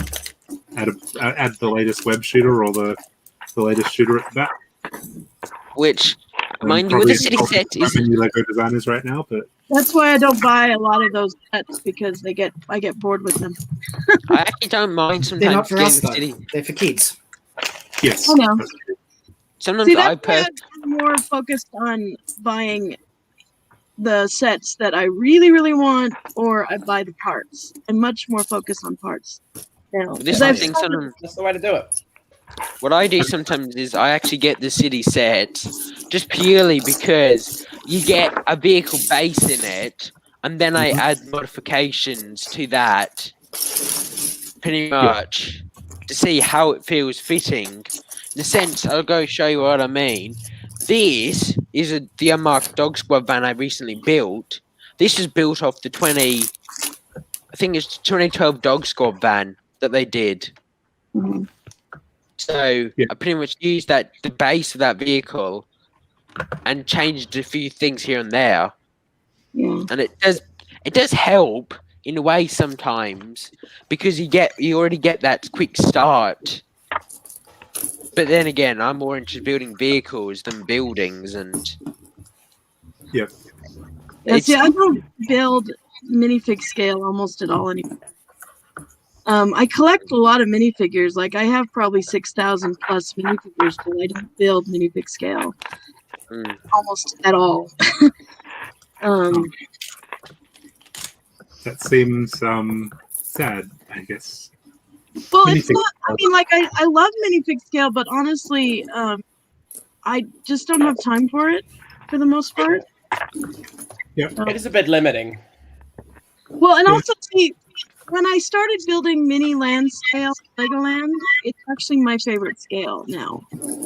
Okay. Because when you can build minifigures at 4 bricks high or 10 bricks high, or mini people, and you can do so much more with with the people because of how they can position themselves, and you can give them different outfits and different they can do things that minifigures can never do, right? They can't squat down, and they can't lay down, and they can't do things that minifigures can do things that's why I like them better than minifigures. And then also the scale's bigger, so you can do a bit more stuff. Okay. So I just like mini land scale better, but I've also been doing mini land scale for almost 20 years now. Yeah, because that's the thing. Mini land scale is good if you have the parts, right? And to do mini land scale, you need a lot of parts to build stuff and everything. And that's where I really don't have that many bricks to be building. So that's why I usually stick to minifig scale a bit more. Yeah. Because that's what I know a bit more. And it's much easier for me to do that. But that's the thing. I like to do a winter build every year, though. Yes. Because I'll show you. How you doing, Darren? Afternoon, everybody. Hey, Darren. Hey, Darren. Hi, Josh. I'm just going to quickly show you what I mean. It's the first time I've actually spoken to you face to face, so to speak, since before the pandemic. Yes, it would be the case. Yeah. So I can now say thank you so much for all the support, man. It's all right, mate. No worries. For those that don't know, Josh is a very talented. So, for example, I'll show you what I Hang mean. on. We'll circle back. Wait, what? I must have missed something. Yeah, sorry, we're just talking. Yeah. Okay. What I mean by this, well, I've got, as you can tell, this is my bear cat I built. Mm-hmm. The only problem with this is, since it's got the rails sit down there low, I've had to bring up the top a lot to get minifigures sitting in there. Yep. The real ones, you actually grab onto the sides about there to hang on. So it makes it a bit odd for minifigures. Well, sometimes they usually actually hang up about there. So it makes it very odd in that sense. Because the minifigures don't really add up from the scale from the siding. But plus, the other interesting thing I recently upgraded, I did actually get this one lit. So this actually is fully flashing. I've got this lit up with the red and blues. Nice. So that one gets flashes. So yeah. Point made. Yeah. How you doing, Darren? Yeah, pretty good. Missing everybody in the community. Really missing Mugs meetings. But for those of you who know us, you know we have multiple health issues that stop us from attending meetings. So really want to be able to get back to exhibiting. Like missing it so much. We have an exhibit in Moody Ponds at the end of the month. Wait, where's Moody Ponds? Essendon. Somewhere. I'm not used. I'm not good with locations. It's at the clock tower in Moody Ponds. North by northwest middle ring suburb. Yeah. It's in Victoria. Is that what Yeah, you're in saying? Melbourne. In Melbourne. Melbourne, Okay. northeast, Do you have northwest, enough volunteers Northwest. yet? Sorry. What was the question? No. Okay. Yeah. It is somewhere. Do you have Is enough it still going volunteers ahead? yet? It's famous for its racetrack. Do you have enough volunteers yet? We're more than happy to have more people display, and I'll display more interesting things. Yeah. The problem is it's on during school holidays, so it's Monday, Tuesday, and Wednesday. If you're interested, the Airtable is on. Because if you don't have volunteers, I'm happy to help out. So, sorry, when is it, Wade? The 28th is bump in. Sorry, 27th is. So it's this month. That's fine. month. I don't have children, so Okay. And you're more than welcome to bring anything along to no, I display don't as want well. to display. I'm asking if you need more volunteers. Oh yeah, absolutely. If you want to, you've built the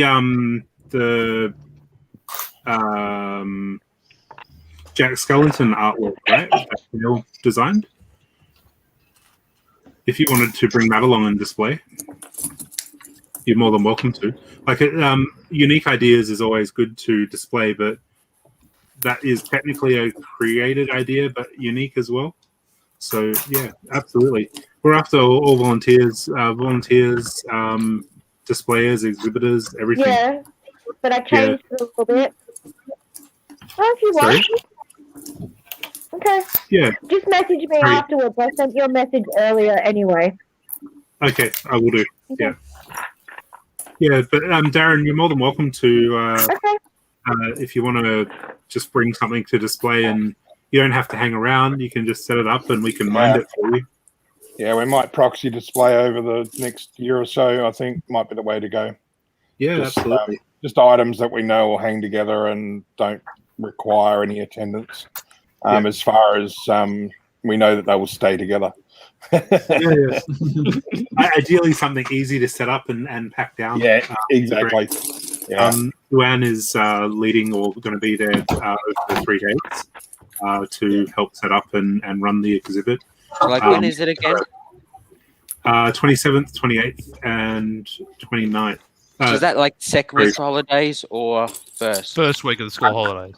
Don't know. I'm not a school person. First week of the school holidays. Yeah. Okay, first week. But you've got to fill out the Airtable if you want to display an exhibit, and all the details will be contacted everyone. So is it going ahead even with the COVID restrictions, or? So at this stage, it is all subject to COVID restrictions. So at this stage, we've been told that it's going ahead, and we'll know and confirm that by the end of next week. So we have a deadline of them needing to let us know by the end of next week. But at this stage, because government restrictions, it all depends on government restrictions. It'll be QR coded. Everyone will need to wear masks and sanitize, check in, check out, and all that sort of stuff in line with COVID stuff. And we're controlling the numbers that can come in and out through the session. So all the details will be is on the post in the Mugs Facebook group. My main concern would be, since I'm probably technically outside. Sorry? I'll fill out the Airtable later. Yeah, cool. I was just thinking, because I'm technically probably outside of the 25k radius. So, as we said, it is subject to the government restrictions. So should I still at least fill out the form? Yeah, fill out the Airtable, and fill it out. And on the assumption that it's going to change. At this stage, it's within the 25Ks, but under the assumption that it changes and you can get there. Yeah. If you can't get there yourself, we may be able to arrange someone to collect models and take them there or something like that. Yeah. Set them up for you. A series of 25k checkpoints to get people there. That would be. They detain the models along. Yeah. We don't want anyone to get in trouble. Obviously, the fines are ridiculous for. You said Sue's going to be there for 3 days, yeah? Sorry? Yeah, so Suann will be there for the 3 days, manning the event. I'll be there on the Sunday to set up and probably the Wednesday to pack down, subject to work and everything. But we're after more. She's going to be there, isn't she? Yes, she is. Yeah. So if the 25-kilometre bubble doesn't change. Yeah. Just still register your details if anyway. That doesn't change, if that doesn't change, I can drop it off to Sue anyway. She'd be within my 25 kilometres. Okay, awesome. Yeah. Would you drop it, Rain? Okay. Yeah. So I'm probably more like... It's right next to the showgrounds. You can drop off a mock, get your vaccination, all in one round trip. Yeah, I'm probably more like if 50k's away from Essendon. Right. So that's probably a bit far, but yeah, still register your details if the rules change and you're able to get there. Actually, Darren, how far's Portsea from you? Because I'm going to be in Portsea that weekend. No, too far, I think. We're rural. We can travel, but only into other rural areas. Yeah. Anyway, guys, I'm going to have to go. It's good to chat with you all. Thanks for joining. Stay safe and work on. Good seeing you. I've still got that coin for you as well, Darren. So you. Yeah, no worries, mate. Yeah, really appreciate it. I'll message you later. Yeah. Keep safe, everyone. Brick on. All right. See you later. Yeah, so we're excited about our first in-person event. Obviously, it's subject to all the COVID restrictions that we have. I'm of the hopes that by next week things will open up a little bit more, but it all depends on numbers. There you go. they say. Yeah, but I The don't know. answer, roughly, to get it says here. I've just googled it. Roughly to get into Essendon is about 87 kilometers via the M1, or if it's M3, it's 93. So yeah, you might be out of the. just. I think it might just be other side of the 20Ks. Just. Only Yeah, just. but I think if the event can happen, it's likely that the 25-kilometer restriction will be gone by then. Yeah. Because if the 25-kilometer restriction's happening, I doubt the event will be happening. Yeah, because that I had work for that week at a public place. I won't name because it's now cancelled. So you know, yeah, it's. They know who they are. I think it's hopeful that it goes ahead, but you know. Yeah, exactly. If I can go to Portsea that weekend, then I'm sure you'll be able to have your event. Yeah, like we're at this stage, we're still planning for it to go ahead, and we're hoping that the restrictions change. That's the way. That's the way of the world now. You just got to act like everything is normal, even when it's not. Yeah. Hi, Tom. Welcome. Hello. Yeah. So yeah, just fill out the Airtable if you're able to come. If you're not, that's fine. We'll reach out to everyone. It's probably at the end of the week, early next week, to let everyone know what the plans are and what's going on. Okay, so where do we find the form? It's on the Facebook group. There's been a couple of posts about Table, Clock Tower. If you search Clock Tower, you should see it. Okay. You can fill out the form there. Is there any like size limit on what, like, can it be like small, like 20 It's by on the 20? corner of Buckle Street and Alexander Parade. What do they call it? Yeah. So sorry, Tom. Yes, we can. It can be small. It can be large. We have a bit on the table on the air form where you just fill out what you want to. Well, what size you need for your table. So if it's only small, just put a quarter of a table or half a table, and we can work it out and fit it in. Okay. We're after a variety of small to mid to large size models. So anything that you want to display, just fill it out and we can reach out to you. Yeah, I don't really have the amount of pieces to build anything bigger than a grey base plate. Okay. Really. Yeah, no, that's fine. That's more than fine. My models are even smaller than that usually. So. Yeah. This is usually about my scale here. I've seen some of the stuff that you posted Yeah, they don't have to be big. Yeah, like this. Oops. Yeah. It's about But I've seen some of your little models that you posted on the Facebook group. So any one of those would have been fine, or would be fine. If you've got a couple still built up, you can display a couple. No, I need the pieces. To reuse. Okay. Yep. Fair enough. But yeah, absolutely. Any sort of small models is fine as well. Like, do we have any things for the mock comp yet? Yeah, we've had a few entries into the mock comp. What was it? High tech. We're through them at around 3:15. Yeah, I have a question senior for high tech. I have a question for Marianne. Yes. Going back to our discussion earlier about like brick breaking and parts out of other parts, like something like this, like how would a piece like this, I guess, come about? Would you like take the studs off somewhere else and just cut and slice those off, or would you try and put a couple of 1x1s together with glue, or how would something like that? Yeah, how would you? That one's easy though. That one's easy because we had the other version first. Right. So all you do is put a bit of blue tack on it. You put it onto the mock model that you're taking up for approval. That's it. You just literally take the other one and then put it on upside down and stick it on upside down. Yeah, and with a say, bit of "This sticky is tape. Why it would work this way. Yeah. Internally, because you're asking that kind of question, they have budgets that they work with for potential new parts and for all the parts that are going to be in the set, because there is a price point that they at some point are expected to hit. So, for instance, Mark Stafford was out here for Brickvention years ago, and he was talking about one of the Chima sets. He used a big prefab boat mold for the bottom of a ship.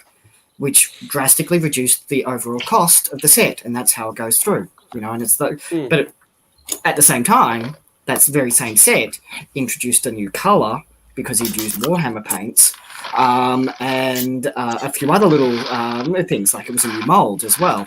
So and he talked at length about Yeah, that I don't stuff. complain. Yeah, I don't complain about licensed sets as much these days that are missing certain things or missing certain characters. So I know it all comes down to budget. Like that new Guardianship, I would say the main reason Drax isn't in there is because of budget, wouldn't it? Yeah. Probably. Well, and It's I want something, to. I believe Mark Stafford was the reason we lost Teal originally, many years ago. He's the one who killed the color. Yeah, he had to choose. Yeah. Yeah, it was that color and one other color he killed. But if it hadn't been teal, it would have been a different. Yeah, but One of the that's, purples, I think. yeah, he killed that in the Yeah. well but that purple he killed was also killed because they brought the purple for the Night Bus. Because it was a reddish purple that was a very totally different color purple, and they brought the Night Bus purple out like the next year.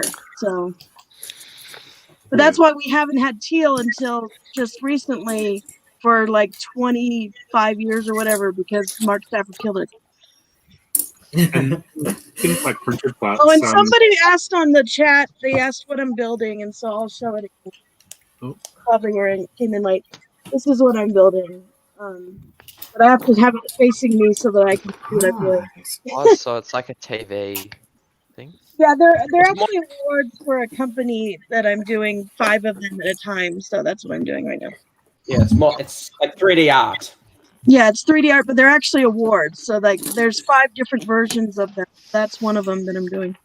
And I'm building 31 total. 31 total awards that need to be done in theory by the end of next month. But I'm going to do them as fast as I can, of course. Oh, so that's why you were, I presume, gluing the bricks together. Yeah, this is what this is. This is a glue bottle. Oops, there we go. So this is a needle point tip because it's the best way to apply the glue. And what glue do you use for everyone asking at home? So, okay, I do not recommend using this. This is exactly what we used in the model shop. It's a methyl ethyl ketone, MEK. Highly toxic, highly flammable solvent. Are you working in a highly ventilated area? Yes, I have the window open. Normally I would have the fan going, but since we're talking, I don't have it going. Yeah. Yeah, it's very dangerous stuff. I don't even think you guys can get it down there. I'm not sure. We can. Yeah. It's in the plumbing aisle at our local hardware store. Exactly. That's where we get it here. It's in the paint aisle. It's actually a paint thinner is what it really is. But you can't get it everywhere in America. Like you can't get it in California anymore because California likes to ban things.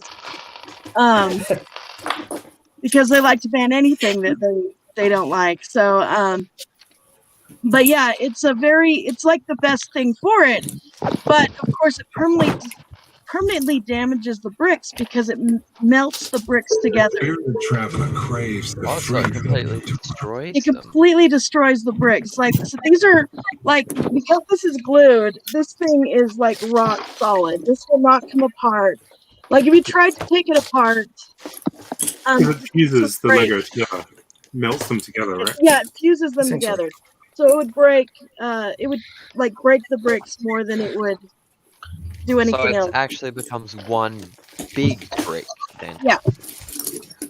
I was just thinking something. When you said earlier, you got the sledgehammer to get the sledgehammer to break them, break the parts. Sledgehammer and chisel. Yeah. That would Or be like that would be interesting for people just walking by. They just see a Lego employee with a hammer. Well, we try not to do it when the public's out. You know, when it's where the public's seeing it, because we usually do it when the park's not open, or we bring the model into the model shop so they can see it through the window, but they don't see it like right in front of them doing it, because obviously, like we're usually using like a 1/4 inch chisel or a 1/2 inch chisel. We don't want And it would kids cause taking trauma a as quarter well inch for, like, chisel. Well, I actually damaged my hand, like right here. There's a scar still. I permanently damaged a nerve in my hand because a quarter inch chisel slipped when I was holding a model and went right into my hand when I worked at Legoland. I never knew Legos could be so dangerous. Oh yeah, I have bled and cut and damaged myself many times because of Lego. It is Well, mind very, you, everyone. and like I said, this is highly flammable, highly toxic. Because if you don't have it well ventilated, like I said, I have a fan usually going. I have the window. Because the problem with this stuff is that it's heavier than air, and it also it actually stays in the air. If you don't have it ventilated room, Yeah. it stays in the air and it just keeps staying in the air, and the room gets more and more of the fumes sitting in the air. And it builds on top of each other, so it gets worse. So you and worse start and worse. you start just inhaling fumes, and that's like it's literally like huffing paint. You get a Hopefully really you've nice, got a. massive migraine that you get. And that's why all the original model builders went crazy, was because they literally snuffed too much ME glue. And that's not a rumor, that's a fact. Okay. At least like I picked the wrong wig to quick slip and glue. Like, if only people had invented face masks.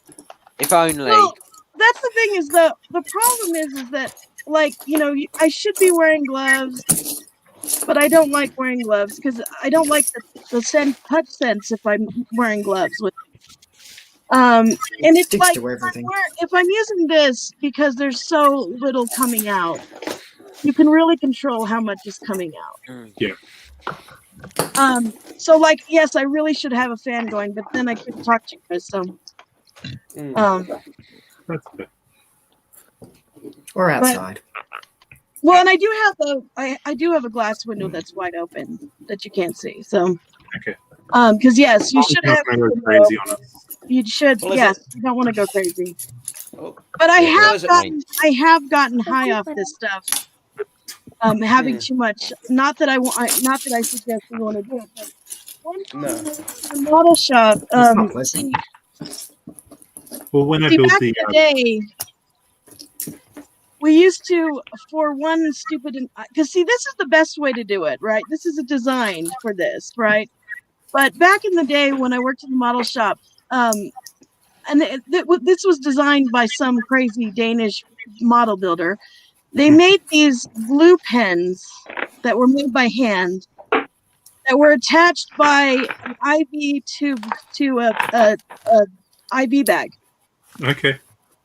So and they were all handmade, so they were really finicky to refill and to attach them back together when they had to take them apart. So the problem is that even though it melts this kind of plastic, it doesn't melt this kind of plastic, but it does make it brittle after a while. Like after, 6 months to a year or whatever, maybe a year or so. So it will eventually make this bottle very brittle to the point that it will fall apart if I let them glue in this bottle, right? Yeah. And it'll do the same to an IV bag, but faster because an IV bag is thinner, right? Yeah. So the thing is that when I was working at Legoland one time and I was filling up an IV bag with the glue, and we know how big an IV bag is, right? It's about this big. I had the bag completely full of MK, and it burst in my hands. Huh. The problem with that is you can go wash your hands off, but it's too late. It has gone into your bloodstream. Yeah. So it doesn't matter that if you haven't just inhaled too much. You've gotten it literally in your bloodstream at that point. Yeah. So yeah, I got a bad high trip that night. I was like, it's like I got emotional. I was loud. Workers' comp. I didn't get that. I didn't get anything from it other She than lives in the States. I don't know if that's a thing over there. I didn't get anything from it. I should have, but yeah, it's not fun. I was just thinking. Just the headache is bad. And I've had the exposure of just the fume headaches multiple times. It's not that I I was recommend. just thinking something really funny that would have. I was just thinking something. I know it probably would happen here. How much RBT we get here. Imagine this. You're driving. You get pulled over, and you were actually high on that stuff. And it would have been interesting, the conversation you had. Like, oh, have you been drinking? No, a bag's just exploded in my hand. The thing is that I don't know if they would be able to test it the same way because it doesn't register, I don't think, the same way. No, it's not alcohol or drugs. But the conversation would be interesting. Yeah. So it was not a fun experience, and I don't recommend it. But yeah, that's why when people ask me what I use, I'm like, do not use what I use unless you know what you're doing, you have the right equipment, and all that jazz. Because yes, it is the best stuff to use. I don't know what the long-term exposure of doing it for 20 years that I've been doing it with is doing to my liver or whatever, because it probably is doing something. But artists suffer for their art. I don't know. At least you haven't chopped off your ears yet. Yeah. I haven't gone that crazy. Well, like I said, the problem was in the original model shop in Denmark, they didn't have ventilation, and they didn't know that it was bad for them. So they used to have enclosed rooms, and they used to literally like pour the MEK over the desks and wipe them down with them for like 20 or 30 years. And so the first model builders that were doing it for 20 or 30 years really did go crazy. Right. And they really did build a madhouse for them because they didn't know what they were doing with it. So give them more Lego and they'll be happy. I don't know. It's a little scary though. Yeah. Ooh, it's just past 3, by the way. Yeah. So if anyone still wants to enter the mock competition, it's open for another hour. What I'm going to do is display the entries that we have that have come through so far. I've been here just building, but how do I enter these? You need to send it through to mugs@brickventures.com. Brickventures.com. I'll clear a space and not code on the stream, so we know it's not you that is displaying something. Sorry, so is it Mugs now? Mugs? Yeah, mugs@brickventures.com. What if it was the info at Brickventures? I have had one forwarded from info at Brickventures, but I don't have access to that email. Andrew, if you're still watching, can you forward any that have come through to info? But it's at mugs@brickventures.com. So how would we? So how do we do that? Oops, wrong. That's calendar. So email mugs@brickventures. Capital? Is it caps? No, just lowercase. Mugs. MUGS. What? And guys. At brickventures.com. Audi has these lights on sale. They're so good. Yeah, well. Can you just maybe just put it in the chat? Sure. But thanks so much for having me, Wade. Marianne, great to meet you, and Yeah, nice great to see to you meet you, again, Kyle. Kale. Well, and if you want to Facebook friend me, any of you Cheers, guys, mate. Yeah. easy to find. So totally. Yeah, absolutely. Yeah, Maybe Wade, you could just put it in the chat. Yeah, I'm just grabbing the email address. Just bear with me. you got it. Thanks so much. Cheers, Just guys. because I sent mine to the info. So yeah, I just accidentally I sent might head mine off to the as well. info. Okay, no worries. Thanks for joining. Thanks, guys. Bye, Adrian. Okay, thanks. Yeah, so we still have options to enter the Brickventures. I'll give it a few minutes. I'm just putting mine in. Yeah, no worries. So we have a question. Is anyone going to Brixpo? Brixpo is the Adelaide event, right? Yes. It's, I'm not. Aren't we the Melbourne Lego users group though? Yeah, but we travel. You can travel. I travel all over the country here, and I've been down there twice now. And I want to go down there again. No, There I we mean, go. I've like, sent mine in. I'm just gonna go the get my people charger. living in Perth, wouldn't they be in like the Perth Lego group, not the Melbourne Lego group? Well, we do have, so we do have people that will come from Melbourne and travel to Perth and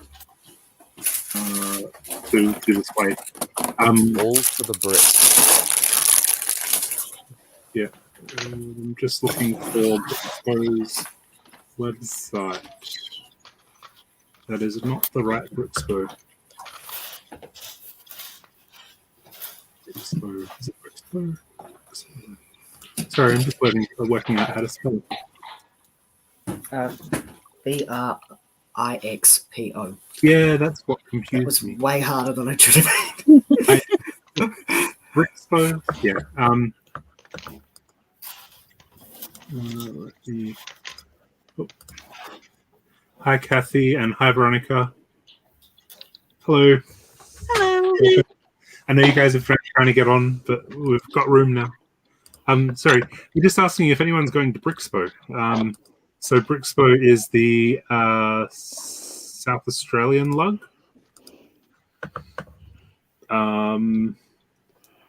July school holidays, so it's the first weekend in July. Let me see. Yeah, 3rd and 4th of July. I know there's a few people that are traveling from Melbourne to Adelaide for it, but I'm not sure who is actually able to go now. And obviously because of COVID restrictions, yeah, I'm not sure. But there's a few people that are flying over. I have. I've sent mine in. The mock cop thing. Yeah. Hopefully you've got it. Yeah. I'll add it to the list when we bring it up. Okay, good. Yeah. So yeah, there's a few people that will be displaying at. Be back in a sec. Yeah. Yeah. Yeah. There's a few people in the comments that are saying, "I'm hoping to go," but it really depends on COVID, I think. And Yeah. I'm intending to go. I have not booked accommodation. I'm going to be using somebody's couch because I still don't know if I'll be able to get across the border. That's it. And you don't want to quarantine for 2 weeks when you get there. Yeah, that would be. Have a 2-week quarantine holiday. So bad. Or getting over there and not getting back. Well, yeah. Exactly. Find yourself doing a midnight rush, hoping to. Yeah. Get there in time. How you doing today, Kathy? How you doing? Are you on mute? You're just waving at us. We can't hear you. Unless it's wait. Have you tried? It's mic issues. Try maybe. Have you given StreamYard permission for your mic? I think she's just got us on mute. Just looking pretty in the chat in the stream. That's what it is. And how are you, Veronica? Well, I'm good, though. Good. Yeah. It's nice to see you in person, Veronica, even if It's been a long time. I know. Eventually I'll get down there again. I miss you guys. I wish you would. I know. It's far, and of course with COVID, it's not like I can get down there anyways right now. Might be a while again, yeah. I know, right? I'd say probably another year, 2 years. Yeah. Maybe three. I don't think 2022 is on the international travel card. At least for Brickvention, I don't think we'll be open in that time.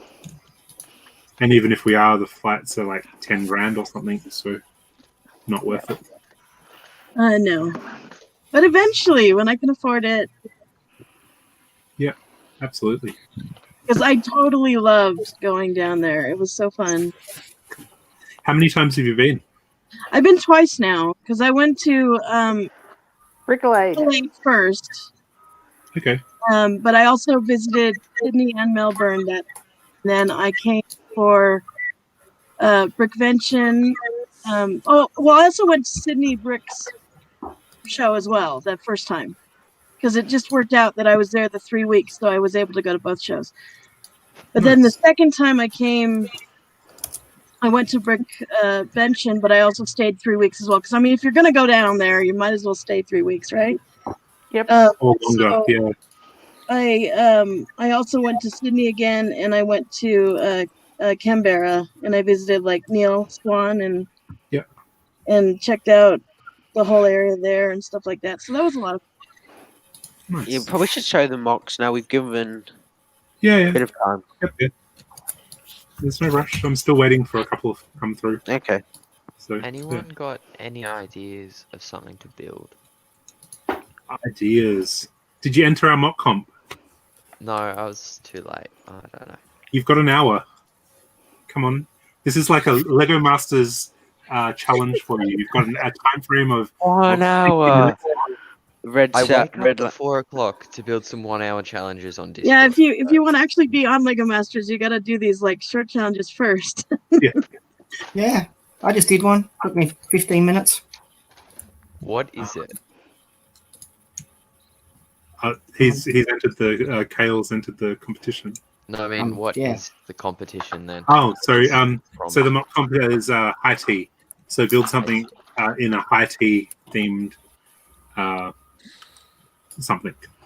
So it's because it's the Queen's birthday long weekend. So we asked for something royal. Royal high tea is how we put it. So you can use royal high tea, make something sandwiches. Coffee. Well, go tea and then coffee. Oh, we lost Veronica as well. Yeah, so there's options open for interpretation. Other ideas. What other ideas? Have you make a forest or trees or something if you've got the parts? I mean, I do have this whole like tub of the 1x thing leaves, so still haven't managed to use them all yet. These. Well, there you go. Okay, so that's the frog leaves, right? Are they? Is that what they're called? These ones. The three prong leaves. Yeah. Yeah. Frog leaves. Yeah. Well, make something out of those. Okay, here's a challenge for you. Make something out of those that are not a tree. Okay. Okay. Just so leaves. With the leaves, you can use any other parts, but something that it's not a tree, but using those. There you go. All right. In the meantime, we've got a few entries for the mock comp. So I shall share my screen and bring up the mock comp entries. Now, once again, if you have your mock comp appearing on the stream, I'd ask you not to say that it's yours if you're on the live stream. And we'll post a poll in the Facebook group at the end of after 4 o'clock to decide who wins. So once again, the theme is Royal High Tea. I will start at the top. So this is our first entry. It is a tea with a crown on the throne. So we have a Royal High Tea. It's clever. All right. Next one is I'm not seeing the Royal High Tea part here. Looks to me that I thought that at the earlier we discussed that it was tea related. So it looks to me like someone, this is just me thinking out here, but looks like someone's having sort of a tea, sort of got like a cricket game. Just saying, because it looks like someone's bowling a ball and hitting, It looks like they're having some sort of tea. Sort of. Hang on, where do I find the? Okay. I'm sure I'm asking this on behalf of many people. If I wanted to say upload a file to the competition, where do I find the group? You need to email it through to mugs@brickventures.com. Oh, okay. And it is posted in the private chat and the comments on the stream. Good. Yeah. Okay, so the next one, we have a platter of petit fours on a crown. See, this is what I was expecting for high tea, like That's cakes cool. and little things to eat and nibble on. Those sandwiches look good. See, there you go. Something that's using a tree, but not a tree. There's your frog leaf. Moving on. We have an Asian tea ceremony or tea shop. Beautiful. It's pretty cool. All right. The next one. Okay, that's pretty cool. We have High high tea. tea on a high Oh, wire. God. I With a like crown. that. With the crown. And specifically like the mugs in the background watching. That's pretty fun. Okay, and that one's a bit small. And we have cakes and cupcakes on a tea stand. That's pretty cool. I recognize that one. Shh. Yeah, okay. So there are entries. So we have tea stand, the high wire, the Asian Check the inbox. One might have arrived. the Totally pedestal, don't know whose that is. and the tea break, and the crowned tea. Well, if we go back to that other one quickly, go to that one. Yeah, I just thought of something interesting, funny there. Is that just me, or does he have a yellow tile in his hand, and he's a crook, and there's a game of cricket? He's getting yellow covered. No, I was just thinking something that happened a while ago that was actually yellow in the cricket. Yeah. I just thought something funny. That just made me smile. Whoever did that just made me crack up. So Fair enough. I haven't received any other entries at the moment. The mail system may be slow. I will keep checking. But did you send it to the right email address? Okay. Who knows? Check the private chat. It's brickventures.com, not .com.au. So, and it's mugs, not info. I don't know. Anyway, so there are entries. A poll will be posted on the Facebook group as well. That I'll do a poll and people can vote on their favorite one.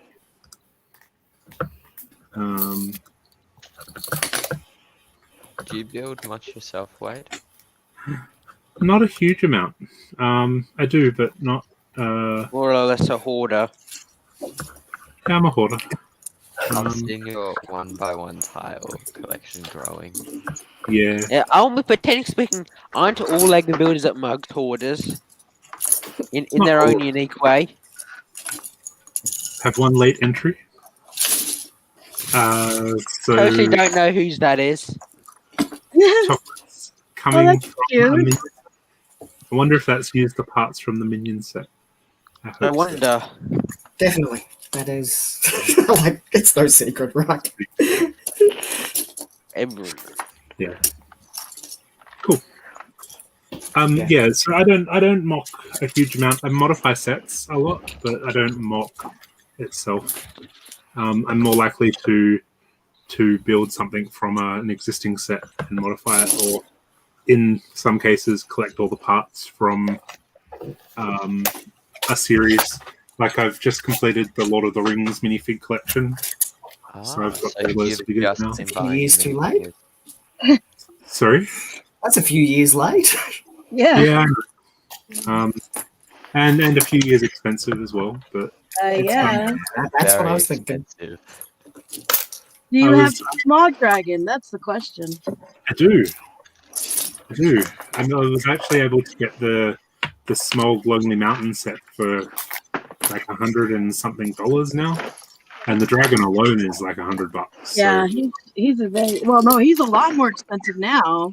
Yeah, That's how much he was when he came out. See, that's when, you know what we were talking about, you know, how they have to budget parts and costs of things for sets. The reason why the Lonely Mountain set with Smog was the dragon and then just a little tiny thing with a couple figures was because the dragon was half the budget. And it's so detailed with all the leather wings. And yeah, it's an amazing model. I think I actually have two of them because I bought the set, but then I won the set like in a thing. I can't remember why, but I think it was my luck or something. So I actually have two of them. Yeah. Your Lego's the best Lego. Yeah. They just haven't made any sets like the Lord of the Rings sets since then. And Well, and they're not going to make Castle apparently in Creator Line unless it's licensed now. Really? Why is that? That's what they said. That's why there's a Castle coming out in the Creator Line. Castle and Pirate is only going to be in the Creator Line from now on, at least right now, according to Lego, unless it's a licensed line. Right. Oh, I gotta buy it then. Okay. Because you know what I want them to bring out, because it's my favorite thing, is I'd love them to revive the Forceman line. Yes. Because they only made a handful of sets ever, and that still is hands down my favorite line ever. Yeah. Which line is that? Horseman, the Robin Hood line. Oh, I don't know any of those sets. That's probably because you're too young. You have to be old enough, yeah. The original line came out in 1988 when I was 11, so yeah.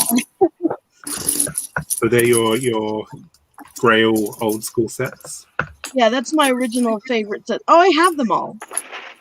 So, this is what the Forestman line was sort of like. Yeah. I don't know if these are all Forestman line sets, but yeah. No, I have every set of them because I never had a Dark Age and I kept all my. So they're not my Grail sets. I have them.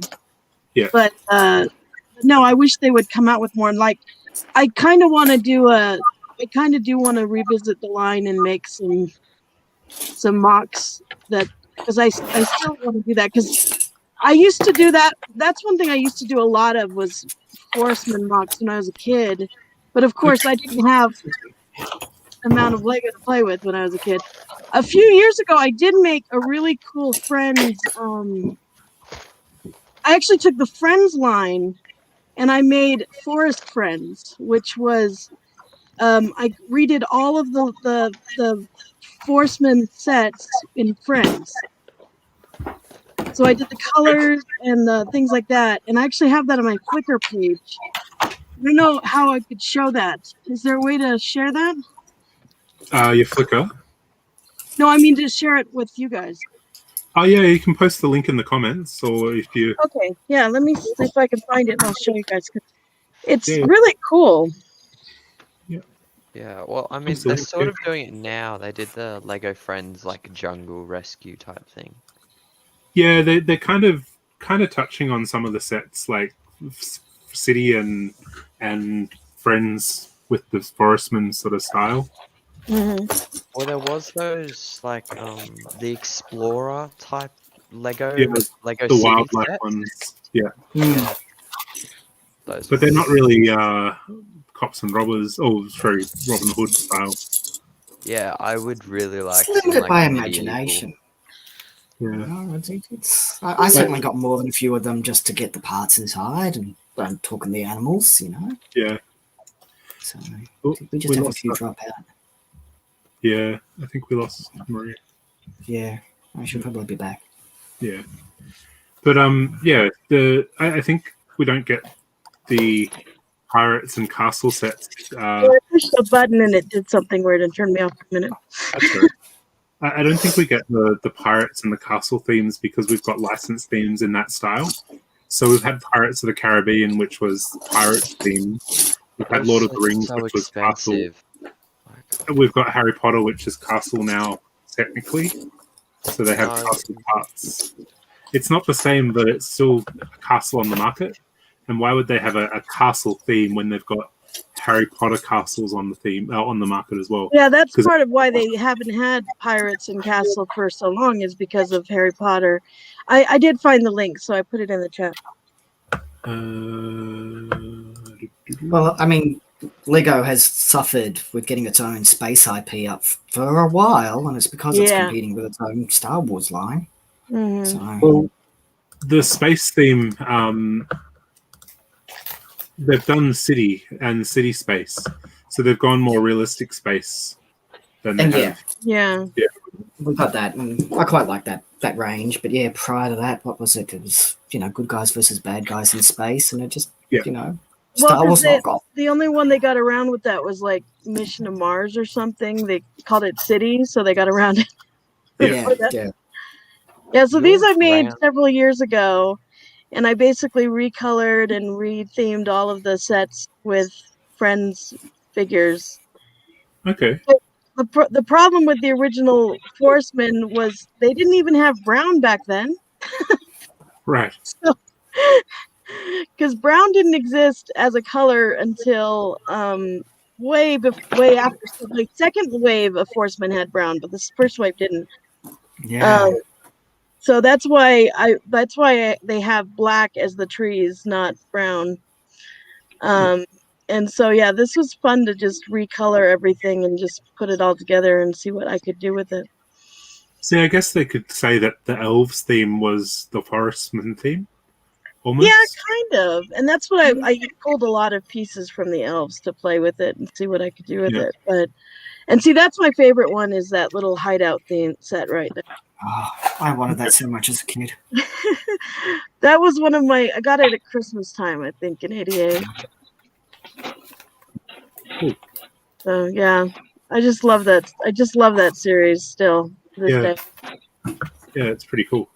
I'll post the link in the general chat for anyone who wants to have a closer look at the images. Your ground. I just had a look at all your other builds, and those ground detailings look very, very interesting. Thank you. Which ones? Which ones? Now, which Mine one's is- for which thing? Yeah. Might need There's to so take many. notes. Did you build stuff for San Diego Comic Con? Is that what I'm Well, I seeing? built the San Diego Comic Con logo many years ago. Alright. Okay. It was funny because what happened was I built it and it was on display at the Brick Journal booth. But I had to get permission from San Diego Comic Con officially to be able to do it. So I contacted one of my friend's brothers actually works for San Diego Comic Con, and I've become friends with him now. I've known him for several years. And I got permission. They said, yes, as long as you don't sell it to anybody. And I was like, well, I'm not just going to display it. And actually, the very first night, it was on display at the Lego booth just because they let me do it. And then they ended up moving it over to the Brick Journal booth. So it was there for, it's the booth that sells Brick Journal, which is Tomorrow's Publishing, because they've been there for many, many years. So, and this is a long time ago. I mean, it was probably 2007, 2008, whatever. But then after the convention was over, he contacted me again and said, how much is it? Because we want to buy it. So the glued version of that ended up in the offices of San Diego Comic Con. So they officially own it. Nice. That's pretty cool. Yeah. I wish we had something like that here that we could properly get behind and have Lego involvement in. Like we've got Supernova and we've got Comic-Con, sort of, but it's not the scale that you guys have over there.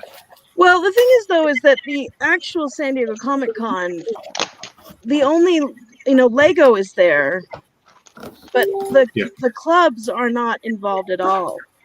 Yeah. Because it's so big that we're little fish in a giant pond, and they don't care about us at all there. Some of the smaller conventions we're involved in, like even the one that's here in Salt Lake, they don't care about us anymore because we were there initially, but then they were like wanting to charge us too, and they're like, we don't want to pay to be here, so we don't go there either anymore because it's all about money for them, and so it's not Picking up a table if that a vendor could be paying for. Yeah, exactly. Well, they are a corporate entity, so. Yeah, but see, the one here I don't like as much as San Diego Comic-Con because the one here is all about money. And the funny thing is that people here in Utah are very cheapy about their money. They don't like to spend money on things.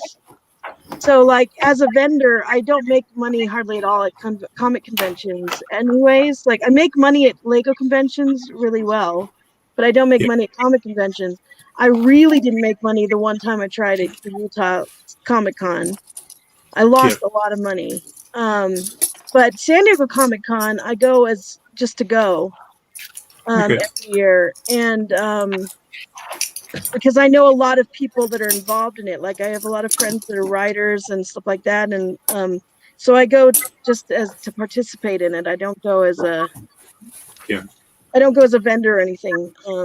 But I did used to work the Lego booth for many years. I used to volunteer for the booth before they got so big that they pay people to do it now. Yeah. Because now it's like a massive thing, and they bring like 50 people and they hire all these extra people to work it and all this stuff. But when it started, they had like 2 people and they needed volunteers. So I ended up helping for like 5 or 6 years when it first started. Okay. So it was kind of interesting. Yeah. Sounds interesting. What do you see? My little like frog. Nice. Hold on. Can you hold it up again, Tom? I like it. Yeah. Nice. I'm getting more of an Oscar the Grouch vibe. That works too.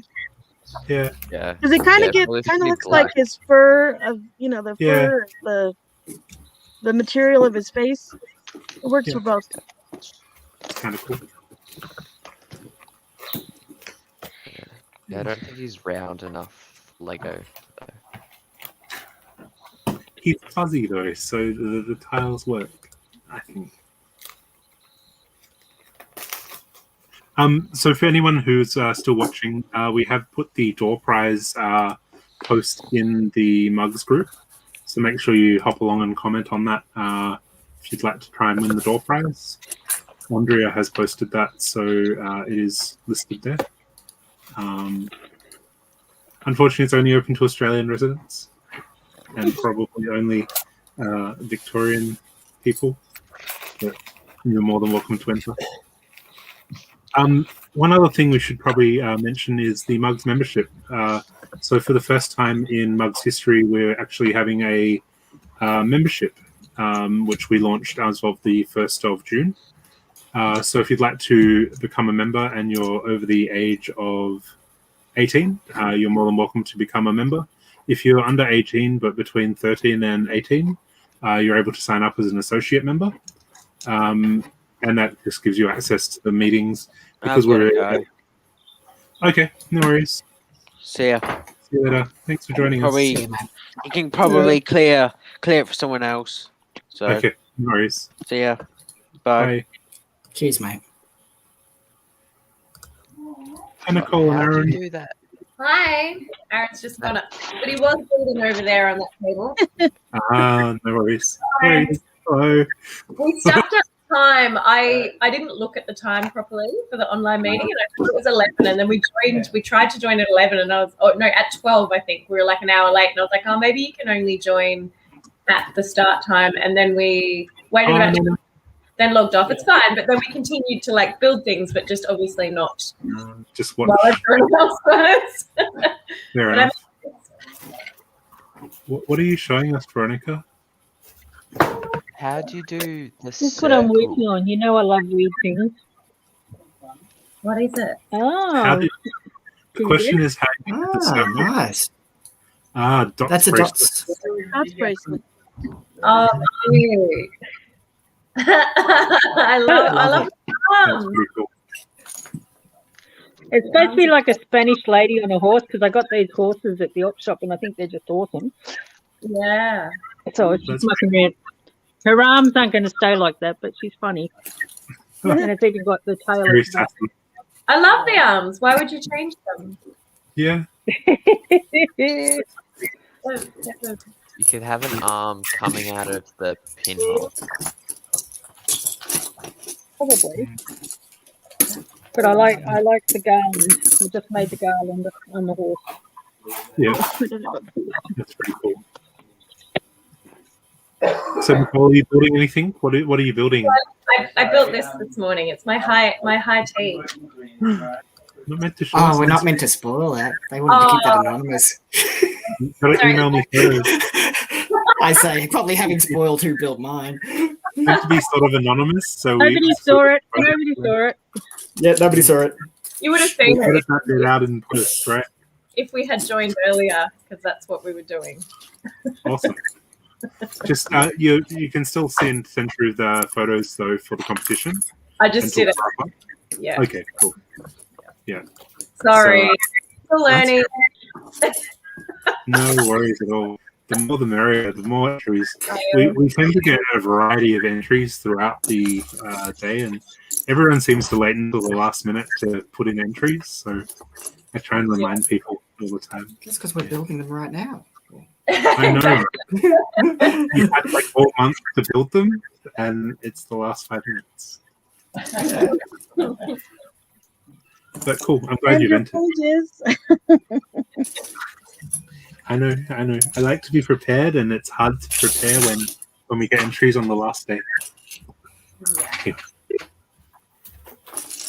So how do we vote for them then? Do we vote on email? So I'll put in the Mugs Facebook group. There'll be a poll. So I'll post all the photos in a poll, and then you can go in and vote for your favorite one, and then it'll be shut down. I think we allowed up to 2 days for voting, and then the winner gets decided after that, and we notify them. Okay, good. Yeah. So, Easy. idea is to try and be anonymous, so there's no bias. Got it. No bias for the voting and everything, but Yeah. sometimes it's easy to tell which ones they are. There are only a few of you that saw it anyway, out of the people that didn't. Well, we've got about 15 people watching as well. So. Oh shit. Oh, and swearing to boot. And Some you of know, them are kids. we're a kid-friendly stream. This kid looks old. Old enough Yeah, to I'm swear. getting there. Okay. Please, I'll be careful. Are you interested in displaying at our event at the Clock Tower? It's like it's during my work hours. Yeah, I saw that. And I Okay, was work will let you out. yeah, I can't take time off at the moment. But Leggo is a good excuse to take time off. Come on. I don't really think he made anything great. I just saw an awesome little mock that you just did. Thank you.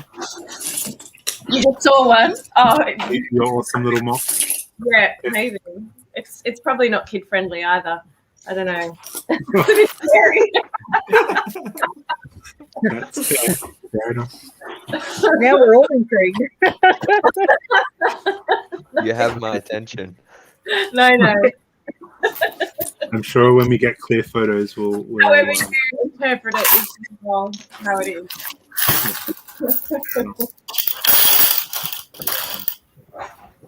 How you And doing? Aaron, are you building anything? You look like you're hard built at work at the moment. Yeah, I'm I'm doing exactly what you said just earlier. I've waited to the last possible second to do this mock. Okay. Yeah, I'm probably not going to make it in time, but I'm just going to make it anyway. So Yeah, finish it and send it through anyway. yeah. You might give it a little bit. How long do you need? Oh, he needs way long. Yeah. He's been working on that for hours and hours and hours, and I think he just keeps taking it apart and starting again. So Yeah, I wouldn't wait. Fair enough. Fair enough. We can have a prize for the latest entry. Sorry? Yeah. What did you say? I like your I said impish we can have style. a prize for the latest entry. Oh, yeah. Excellent. Then That's everyone like will getting your assignment at like 11:59 for school. As long as it's in before midnight. everyone will have their clock watches set to send it. But the email system that we use takes forever to come through, so it may not be on time. I'll give it to them before I post the entries anyway. Don't forget to sign up for our door prize as well. Make sure you make a comment on the door prize. How do we do that? So on the Mugs Facebook group, there is a post by Andrea. You'll see a giant door image Okay. that you just need to put a comment on, and that will allow you to be entered into the door prize.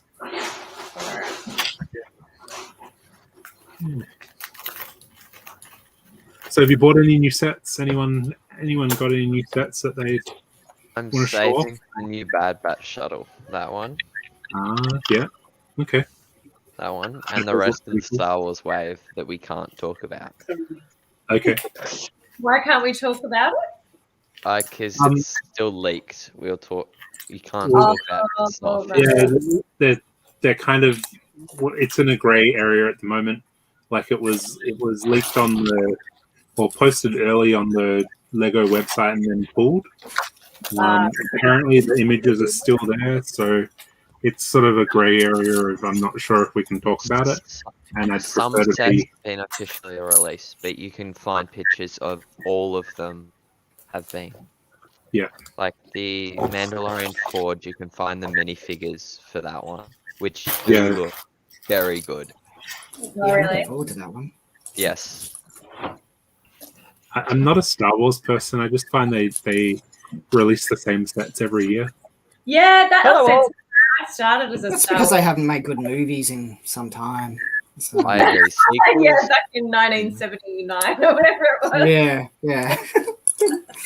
But that's how I started my Lego love with the Star Wars, and then since getting heavily into Lego the last couple of years, I've kind of moved on, and I don't want to get the Star Wars sets anymore. I want to get everything else. Bit of a delay. And I think it is because they keep releasing the same ones, right? And I'm like, well, I had those before, and I built them, and yeah. Well, yeah, I mean, you can only buy the Slave One so many times, you know? Yes. Yeah. Aren't they up to like the 10th version of it now? No, it's like the 6th or 7th, but I mean, Yeah. it's like, Yeah. I like the Slave One, but I don't need that many versions of it, you know? but I mean, like, me as a younger collector, I have the original one from like 1999, and I only have the 20th anniversary one. So me as like younger in the bracket of like the collecting, it's not as big of a problem. Like the new X-Wings and Firefighters, I think it's catering to the newer collectors more. Oh, yeah, that's intentional. Yeah. But I And mean, that's why- those of us who have literally been collecting since before 99 and have bought practically many versions of things, we don't need another version and another version and another version. Especially when there's 100 different other vehicles that they could do. Exactly. But I Must have more trains. would like. Yeah, and it's the same reason, Tom, that they release the city fire station every 2 years. Because kids want a fire station, so they'll just release a new fire station. Yeah. Hey, Matthew. Good afternoon. Yeah, so they keep just releasing the same sets over and over. But I think Star Wars just going up in price and losing the value. Anyway. Yeah, losing its old followers. Yeah. I've been working along on TV for the past hour or so, and thought I'd just call in at some point. And while I've been watching, I've actually been building this. So I thought it was pretty good timing coming during Star Wars. Oh yeah. Nice. I did actually buy that. That looks like a good buy. Those halfway-ish. I don't know. Okay. Still a bit to go. I don't know what that droid's from. So It's episode 4. It's Empire. Star Trek. It's that makes sense. it's from Deep Space Nine. No, it's Empire Strikes Back. Hello, Gary. You've got echo on, Gary. Yeah, you're echoing pretty badly, Gary.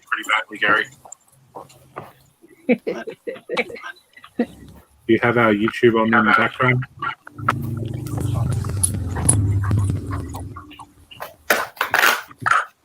I'm gonna go and keep watching. My phone's getting hot. Okay.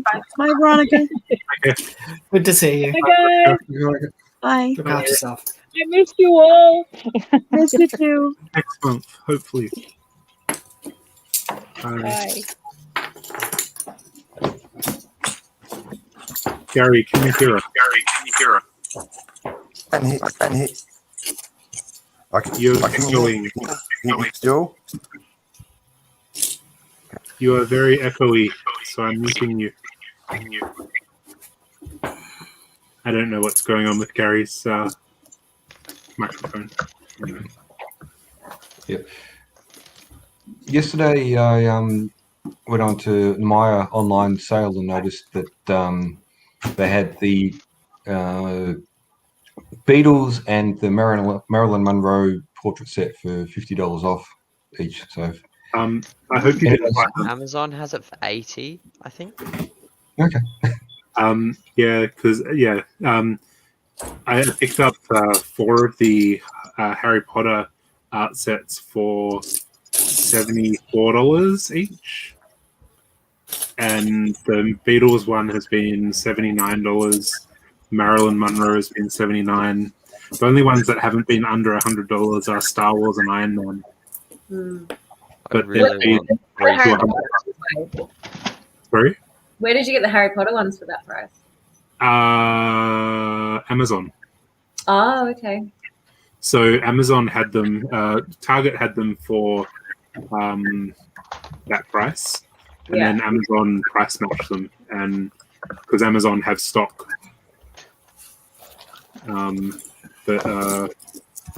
Have you done one of those art sets yet? I bought a couple. I haven't. I've got one of the Beatles ones, and I think I bought the Marilyn Monroe like at $79. I think I paid, but haven't done one yet. No, I haven't built any of the art sets, unfortunately. More hoarding. Catherine? I only bought the Maryland one, but I actually stripped it for parts. Yeah, like I've got the one Beatles, 3 of the Iron Man, and 4 of the Harry Potter, and I haven't built any of them, and I probably won't. Like the subject matter doesn't really inspire me. Iron Man probably more so than the others, but There's an app there where you can put a photo on, and then it will show it and tell you what pieces to do that photo. Yeah. So I was thinking about my cat with the Marilyn Monroe colours. I thought that would be fun. if you get Studio, you can put in a load your own image. They've got a mosaic maker, and you can set it to a certain color palette and how many parts you've got, and you can do it yourself. Okay. Results are very varied. I would be, yes, very varied.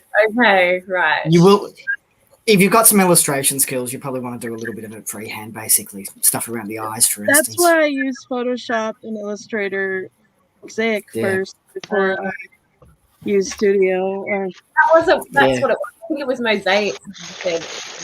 Yeah. If you there's cross stitch patterns galore, for Yeah, instance. So there's no Lego- shortage of programs that'll do it.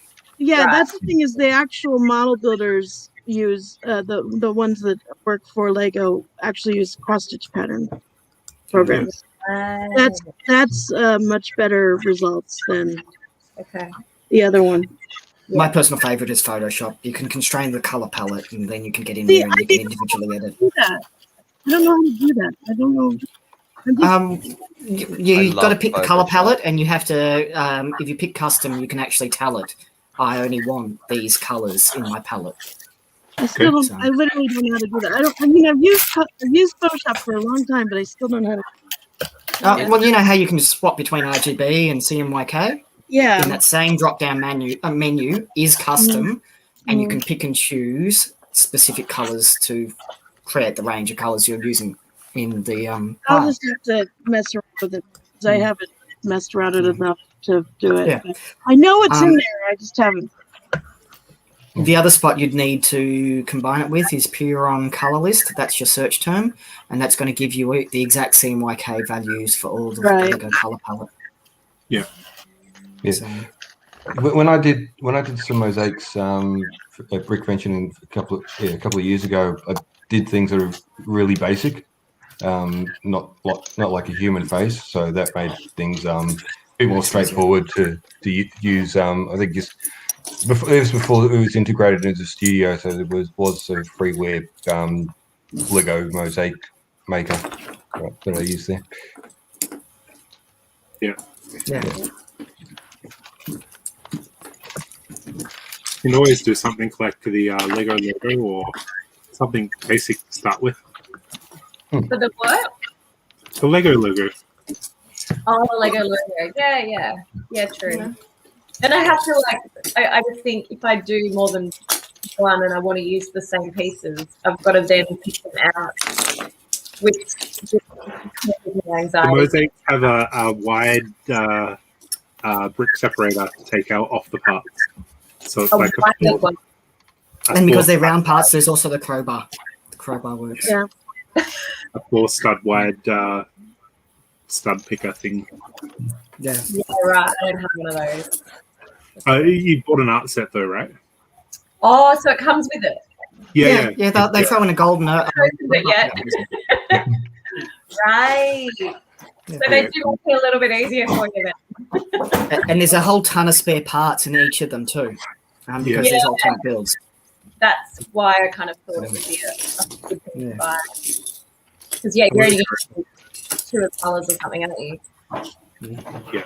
Yeah. Hello, Gary. We're not going anymore. Can you hear us?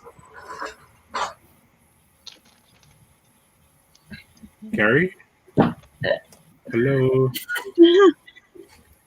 He's just ignoring us now. Hey, Wade. So even though I'm not, in Australia or anything, can I still join Mugs officially? If you want to pay the money, you can. Yeah. Yeah. I mean, how much is it? So it depends on what level of membership you want. So the base membership for a full member is $50. That's a $25 joining fee and $25 per year after that. So $50 for the first year, $25 for the extra years, which comes with a t-shirt and the mugs brick. Okay. And then if you don't want if you just want to be an associate member, it's $15 per year, no joining fee, but you don't get the brick or the t-shirt. Okay. So what if I want a shirt and the brick, but I'm not old enough to be a full member? $1 million. I feel like there's a unfortunately, at this stage, it's 18 plus for membership because of the voting. Voting for the AGM. How far off are you from 18? Year and a half. Okay. At this stage, you'd need to go for associate member. I can ask the committee about the brick and t-shirt, but at this stage, it's only open for 18 plus for full memberships, mostly because we're trying to make sure that we have the legal right to contact people and all that sort of stuff. But I can ask the committee. We do have a whole bunch of old T-shirts and Mugs T-shirts that are available for purchase, though. That were the previous prevention T-shirts. So if you wanted a T-shirt, we do have some old stuff that we can show you and that if you're interested in that.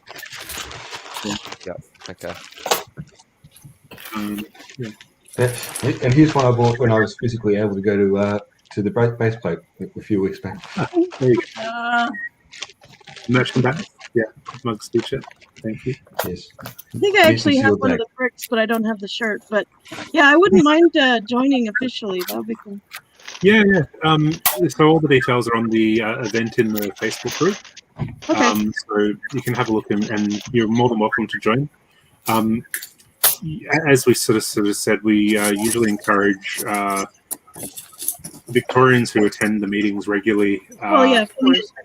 Yeah, but if you want the brick and the T-shirt and you want to pay the money, the more the merrier. And we do have voting rights and all that sort of stuff for our meetings and everything as well. Well, that part I don't really care about because I'm not really there. But you know. True. Yeah. But you'll get notified of all our events and everything as well. It's just a little bit extra, just to, yeah. Nicole and Aaron, guys. Okay. See you later. Good seeing you all. Yeah. Thanks for joining us. Yeah. Good seeing you, Gail. I just wanted to ask Nicole and Aaron, those Lego, are they mocks up on the staircase there? Oh no. No, just the sets. Yeah. There's a couple of Diagon Alley parts. There's a Prisian restaurant, the detectives, and the bank. I just didn't have anywhere to put them, and it takes a while to dismantle each one, so I just haven't got around to doing it yet. Yeah. It's a very. I was just going to ask, how do you prevent stray feet from knocking them down onto the floor from It's there? pretty weird. We don't knock into them, and my cat is she's 14. She's very uninterested in fucking with the Lego, so it stays pristine. They're obviously getting covered in dust, but yeah, we don't knock it. It just Personally, in the way. Personally, for me, it's fear. Because if I do kick them, the dog will literally kill me. So I'm very careful going up and down these stairs every time. See, we don't live together. This is my place, so he's not here all the time. He only has to, try not to step on them sometimes when he's here. Fair enough. But no, there's not many mocks happening. I don't know. They come around, I suppose, but yeah, we make stuff and then we break it apart because most of the time I'm not super happy with it. Fair enough. If you ever want input on mocks and how it's going, and if you want ideas to improve, you're more than welcome to post photos in the group or bring it along to the Mugs meetings, and Do that. we can ask Yeah. your questions. Yeah. I don't know how many times I've had to get help for Technic stuff. Yeah. Yeah. So it's always fun to get critiques. We're not. Yeah. We should do more mocks so that we can do that more. We probably just don't do the mocks enough. This is the problem. Lego keeps releasing things, and then you're like, oh, I've got to build all this stuff because I've got all these boxes and they're taking up so much space. But then you're like, oh, but I also want to try and do.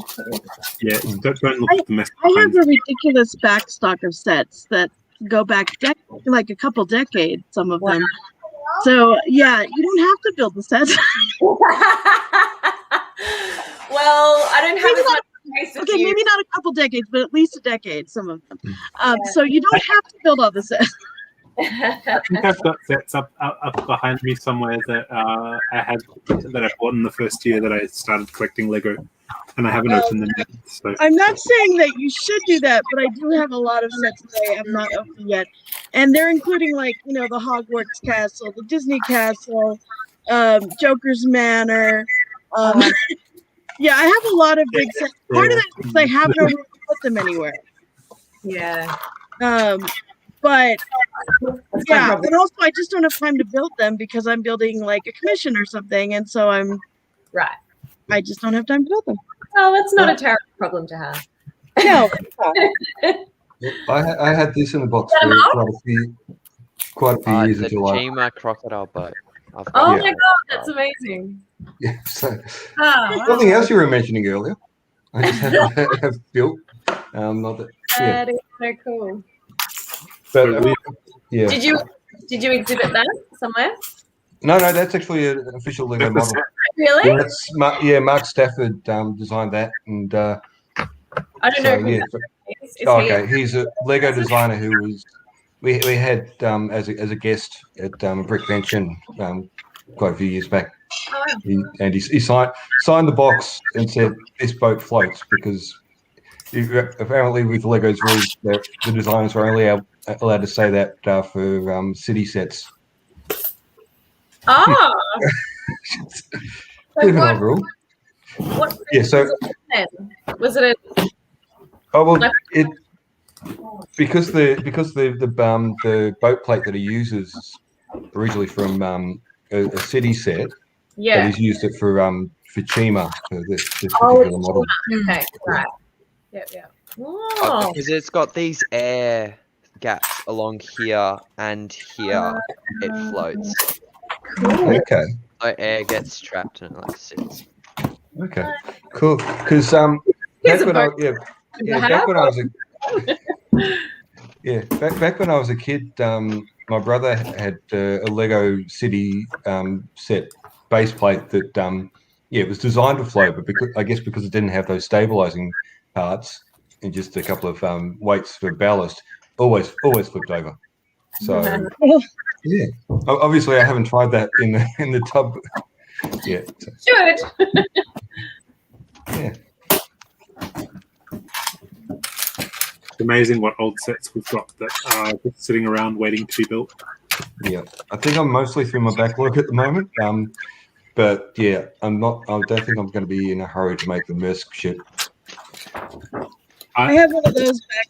I have one of those sitting there that hasn't been opened yet too.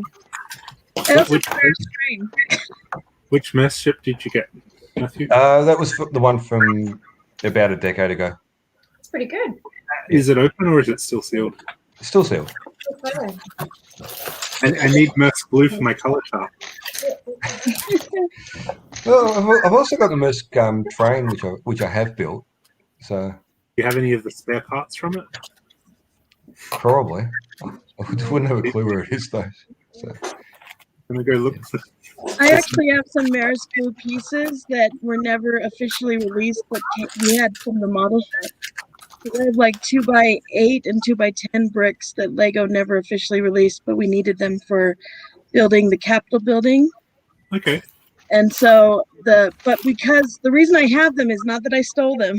The reason is because we were spring cleaning the model shop, and we didn't need those bricks anymore, and so we sold them to the retail department to sell to the public, but they never made it to the floor because me and I think 2 other model builders knew we were selling them, and we ended up buying them from the retail department.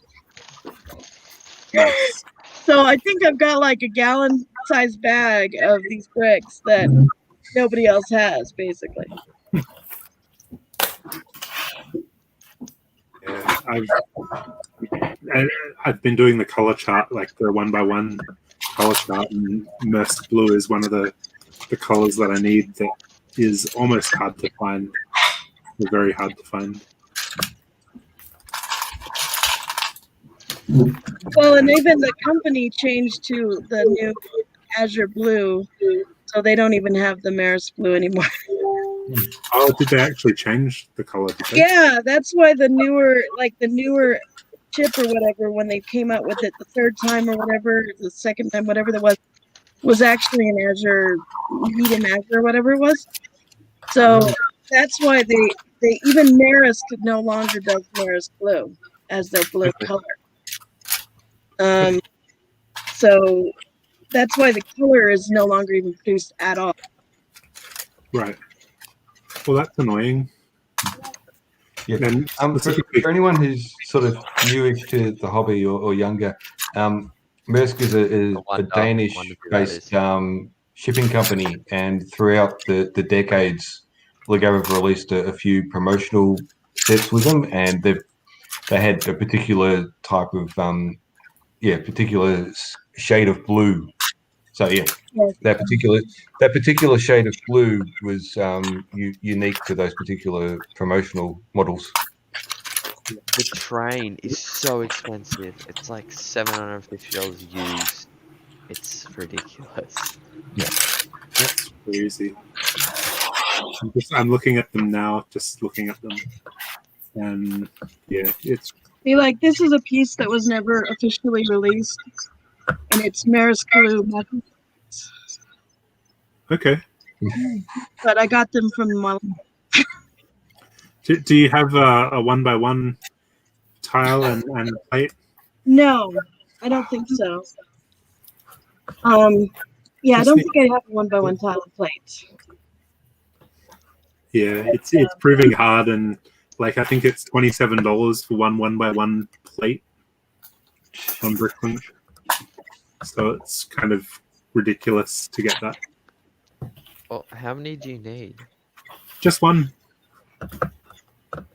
Just one. I'm happy with one. Like, I'm collecting a 1x1 collection of every color and every plate. But when it's $27 for a 1x1 part, I kind of go, nah, don't need that color. I no longer have the urge to get them all. But when I'm down to the last like 3, I think, yeah. Will you like hang it on the wall or something? I will probably pack it up and put it in a box like everything else that I collect. I've got a box, like as I said before, I've fitted the Lord of the Rings meepigs, and they're just in a box sitting next to me. That's that. I like to just see my Lego. Sorry? Actually, I was wrong. I do have a 1x1 plate in there. Do you want said 1x1 plate? Yes, I do. I don't have a handful. Ease. Yeah. I've actually been pretty lucky with my 1x1 collection because, like I said, I put a call out on mugs, and I went, I'm collecting these. Does anyone have a 1x1 tub that I can just rummage through? And I've been pretty lucky to get the majority of the stuff from mugs people and trades and everything, so that I'm pretty happy with that. It's just the last little few. I think I've got like 8 more that I need to order to complete the collection now. And it's proving hard to get that last few through. That didn't take you long to almost finish that. You only just started that, didn't you? Like a few months or something. 6 weeks, yeah. Yeah, wow. Okay. Yeah, that was really great. The 1x1 colors are pretty easy. So I think there's about 60 1x1 colors, and 30 or 32 of them are in current sets. Right. So if you've collected Lego for a year or 2, you're bound to have 1x1 tiles spare. Right. So the majority of them are spares in sets. So, like, for instance, the Caterpillar bus from Trolls has magenta 1x1 tile, and that's the only set that has it in it. But if you've built the set, you get a spare because they give you spares of all the 1x1 tiles. Yeah, right. You can pull out, like, I collect all my spares in a little container, and I just picked them out and just went through and picked out all the unique colors. And that's 90% of the tiles. Yeah, It's right. the last 10% that are hard to work out. Yeah. Are you doing printed as well? Yes, I am. Yeah. So printed one by one, round and square tiles.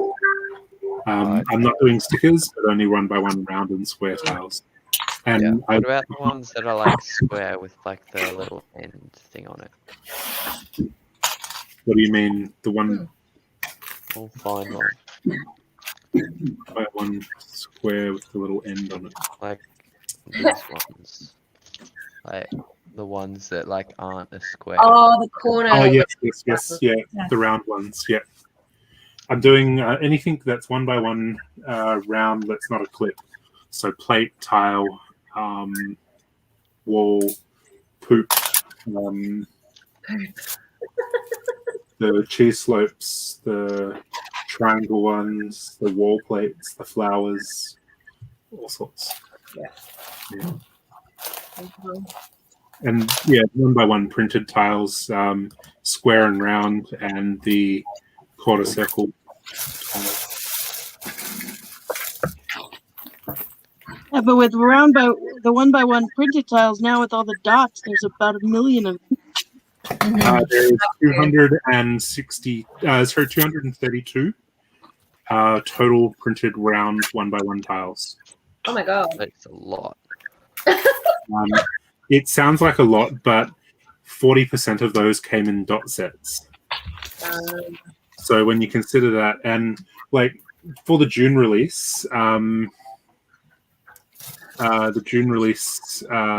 set, there was only 5 new tiles, printed round and square tiles. So they're not releasing a huge amount per year. It's just being able to track them down. Granted, Do you have like a they had a sale here in the States for the Dot Series 1 and 2, I think it was, or mostly Series 1. And they were really cheap, so I got a lot of the bracelets and the Series 1 and 2 packs. So now I have a lot of dots and bracelets. Yeah. I managed to pick up all the bracelets from Series 1 and 2 for like $2 a bracelet. Yeah, we had them for like $2 a bracelet. Yeah. And that was the starting point of it all. Sorry, Deborah is asking if I can post a photo of my collection. Yes. I've put a couple of photos in the Facebook group already, so you can have a look there. I guess I can hold it up to the camera a little bit. So just bear with me 2 seconds. So this is the printed collection so far. It's hard to see with the glare, but that's the printed collection at the moment. Obviously, I'm missing a whole bunch from this collection. There's 666 printed tiles in total. So I've got majority of them either on this board or in the post at the moment. So, yeah.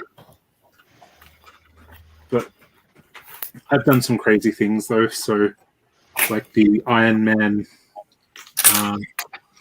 Centurion armor Iron Man, he has a 1 by 1 tile on his front chest. So I bought the figure just for the tile. Yeah. So, Dare we ask how much he was? I think he's about a $60 figure. Oh! But I collect Iron Man anyway, and I had him already, but I wanted the tile, so I've got the figure there, and I'm not sure if I'll keep the figure. But yeah, the annoying ones at the moment are the 1 by 1 plate that are printed. So this is going to be hard to see on camera, I think. You mean the ones that are printed on the side? Yeah, if you look at the side of those tiles, there's print on the side of the tile. Yeah. So it's tracking down those is interesting because they're mostly from Minecraft and all of that. So, And you're not a Minecraft person? nope. No, me neither. Anyone? I play the game, but I don't collect the sets. The sets Yeah. are basic block sets. Yeah, they're pure block sets. I mean, there's some interesting pieces for sure, but they're both. Marianne, did you just put some glue on that Lego? This is Were you a commission, so I'm gluing these. Yes. Yeah. I missed the beginning where you probably told everyone what you're building, but what were you making for them? Yeah. No, they are commission pieces, so this is glue. Okay. Well, solvent. Yeah. I am gluing the pieces. So what is it that you've been commissioned to make? What is it? So I'll show it. I've been showing it off and on, but sorry. To the party. This is what it is. Oh my god, that's amazing. So there's actually 5 different designs, but I don't want to pull them off all over again. Yeah, but this is one of the 5 different designs I'm doing. And actually I can pull up the picture. It's on my phone. Okay. Who commissioned you to make them? So it's a company called Appian, and so this is the other. These are the other 4. So Builder, Challenger, Explorer, Wow. and Yeah. Yeah. And then there's one more that is the one that I designed that's new, which is a collaborator, which is a puzzle piece one. Yeah, cool. And so there's 5 designs, but I have to build 31 total. Oh my gosh. So like I'm building 5 of this one, and Yeah. I'm building like 5 of another one, and then there's 11 of one, and 3 of another, and 7 of another. Wow. And so I have to get them all done like by the end of next month, but I'm trying to get them done, as soon as possible, kind of thing. So like I actually started this like 3 days ago. gluing Yeah. them. Maybe 2 days ago. I'm not sure. Kind of lost count. But yeah, I've also been buying a lot of Lego for it, because the thing is that this is requiring tens of thousands of parts. Yeah. For all of them, because each one probably has several thousand pieces individually. And so like I've had to buy like I actually bought, because I have one Lego store here in Utah. Yeah. I was actually considering driving to California, because I used to live in California, and there's actually 8 or 9 Lego stores in a 3-hour radius in California, Southern California, which I know is mind-boggling. But the thing is that the reason I didn't end up going is because a friend of mine who also lives here and is part of the lug here in Utah. Well, we actually had a kind of a mini meet, because of the new season of Lego Masters is just started here in the United States, and 2 of the contestants are actually from our lug. And so we had like a little a showing here, like we actually watched it on a big movie screen kind of thing. Mm-hmm. Which contestants are from your lug? Sarah and Jen. Okay. So the 2 moms, even though they're not really moms, they own their own businesses. But that's just the Lego Masters story that they cast, right? Yeah. they're having them as the moms. But anyways, when I was at that, one of the guys there was saying, "Oh, well, I'm actually going to be going to California like this week," and I was like, "What?" And I knew I was going to go stop at the Lego stores, so I had him stop and buy some of the Lego for me, because I knew exactly what I needed. I knew what they have at the Pick-a-Brick wall because of the Pick-a-Brick Facebook pages we have. Yeah. So he's actually bought me 10 cups of red 2x4 brick already. Oh, amazing. And because I know he's coming back here, in the next few days too, so I can just pay him back when I see him, right? And so I'm just so I'm getting those, but I'm also buying a lot on Bricklink and various things too. So I have a lot of. I mean, of course, I bought a lot at the Lego store here already because I ended up buying already 120 cups. Yeah. This way to buy it in bulk than when you're By the pieces, from like the in a brick store. Yeah. Okay. Good Now to know. it was better pre-COVID because we could pack them ourselves. Yeah. But it's still the cheapest and fastest way to get them. Sure. Does the Lego stores over there sell by box? Like, they used to, but they don't anymore because now, if I can get the right manager, Yeah. some of the managers will sell me 6 cups, which is a box. Yeah. But I can't always get the manager here. I still haven't been able to talk him into it. One of the managers in California that's a good friend of mine will let me do it still. Okay. So it just depends on the manager of the store Yeah. because they used to let me do it all the time. Okay. But yeah, but again, I just charge my client whatever it costs. So, I factor in the cost of the bricks and my client's paying for it. And I always charge 75% of whatever my cost estimate for my labor and the bricks ahead of time, so I'm not paying for the bricks because I'm not buying thousands of dollars worth of bricks with my own money. Because I was that would gonna ask, like a 2,000 brick model. Like you said, each award is like a 2,000 brick sort of model. it's like 3,000 or 4,000 actually, but yeah, lots of bricks. To me, in my mind, that's so 4,000 bricks. That's $500 worth of parts.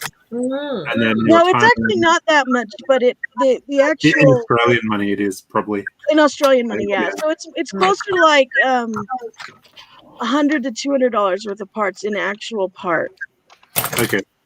But yeah, it might be a little bit more than that. But because I'm doing so many, and I'm doing it assembly line style, I'm making a really good amount of money on this. So. Yeah. But I always equate like $2,000, 2,000 parts is around $200. That's how I equate parts. Well, it is normally, but it depends on the parts and how. Yeah, I look at sets like. Because you're looking at sets versus parts. See, and that's the thing too, is that because a lot of people always ask me like, how do you get all these parts? And I'm like, well, mostly I get them from the Pick a Brick Wall, and then I go to Bricklink. Yeah. But first of all, I'm always using whatever's available to me first. Like people are always like, well, I have to use this piece because it's so special or so whatever. I'm not like that. I'm like, well, if I need it, like, let's say I need a 1x2 piece or a 1x2 plate, but all they have is 1x4 plates on the wall. Yeah. Well, that's what I have, like, tools to cut them in half. Oh, wow. Because you can't see it where I'm Yeah. cutting.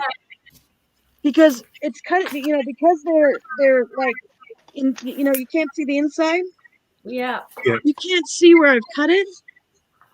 So I bought all the 1x4 white bricks that they had, and then I'm cutting them in half, or I'm using 1x1 plates because, like, let's say the 1x2 plate costs more on Bricklink, but I've got the 1x4 plates in my hand, right? Would you use like chewed on bulk bricks from kids and stuff in the middle because it's not being seen? Never. Because I mean it won't lay straight necessarily because Okay. I'm gluing it down and whatnot.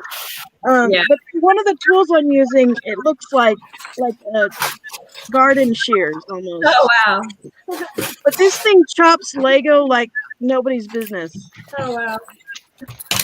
Because like I'll take this and I'll use Lego like this is how I'll cut Lego. I'll show you right here.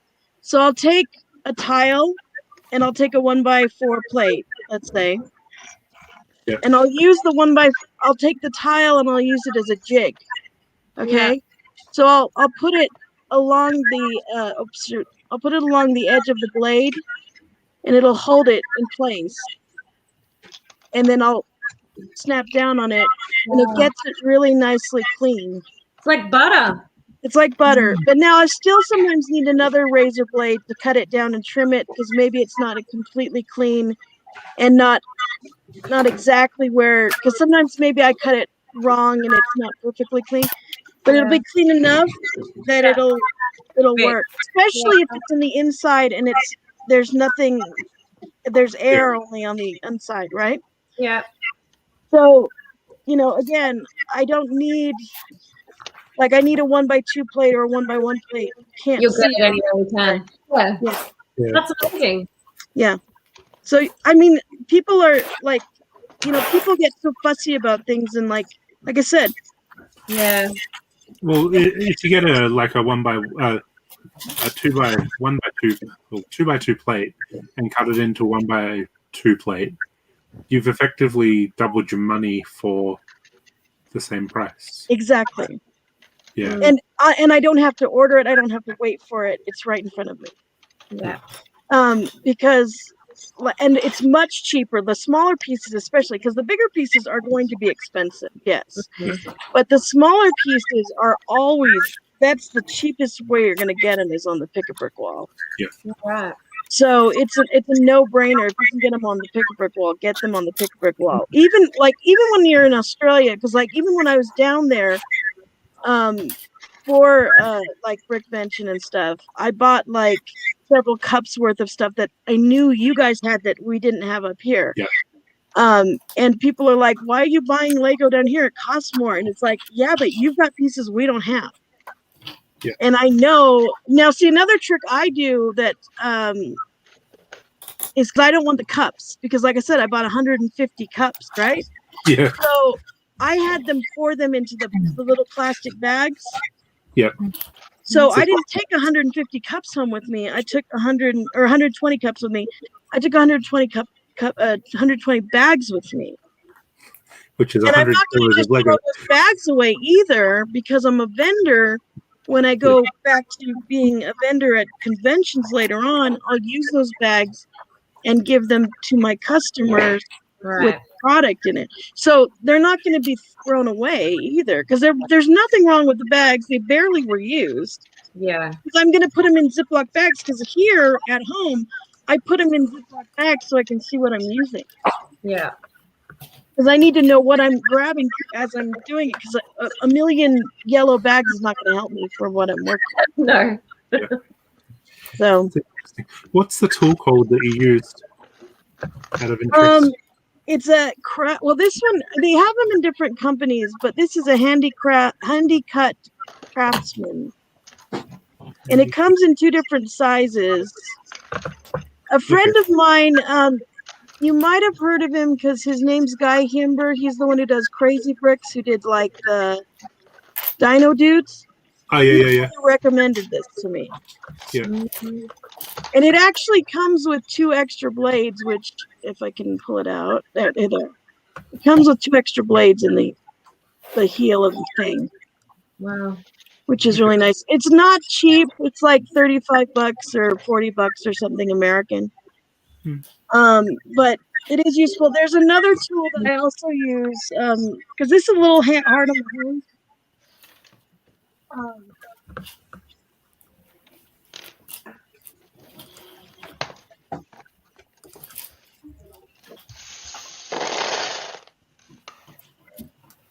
So my brother found this for me. This is called the chopper. It's kind of like a paper cutter. Yeah. And it chops like this, and it's just regular razor blade cutter. It's actually designed for railroad, miniature railroad design and cutting and altering.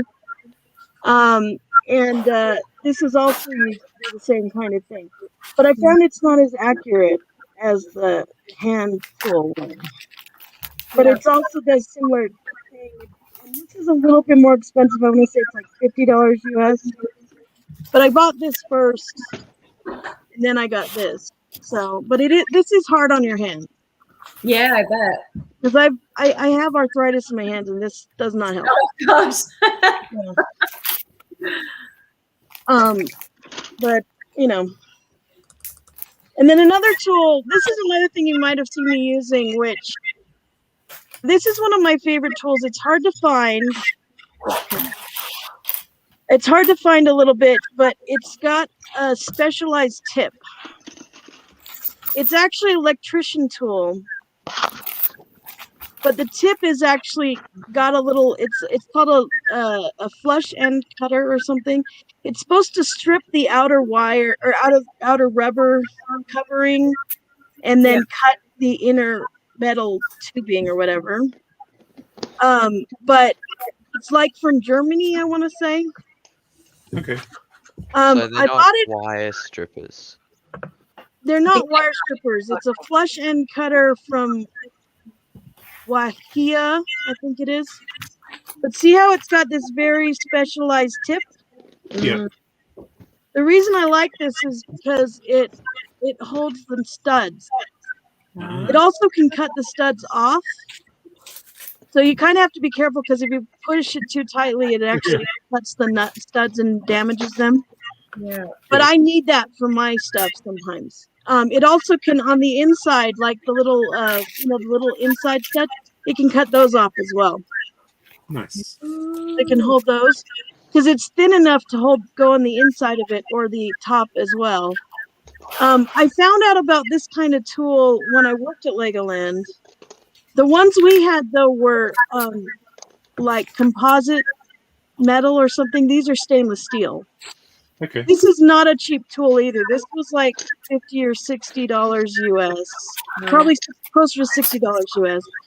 I found it on Amazon, but you can also find it like if you go Google it or whatever. But I think that it's called a flush end color, and it's by Wiha.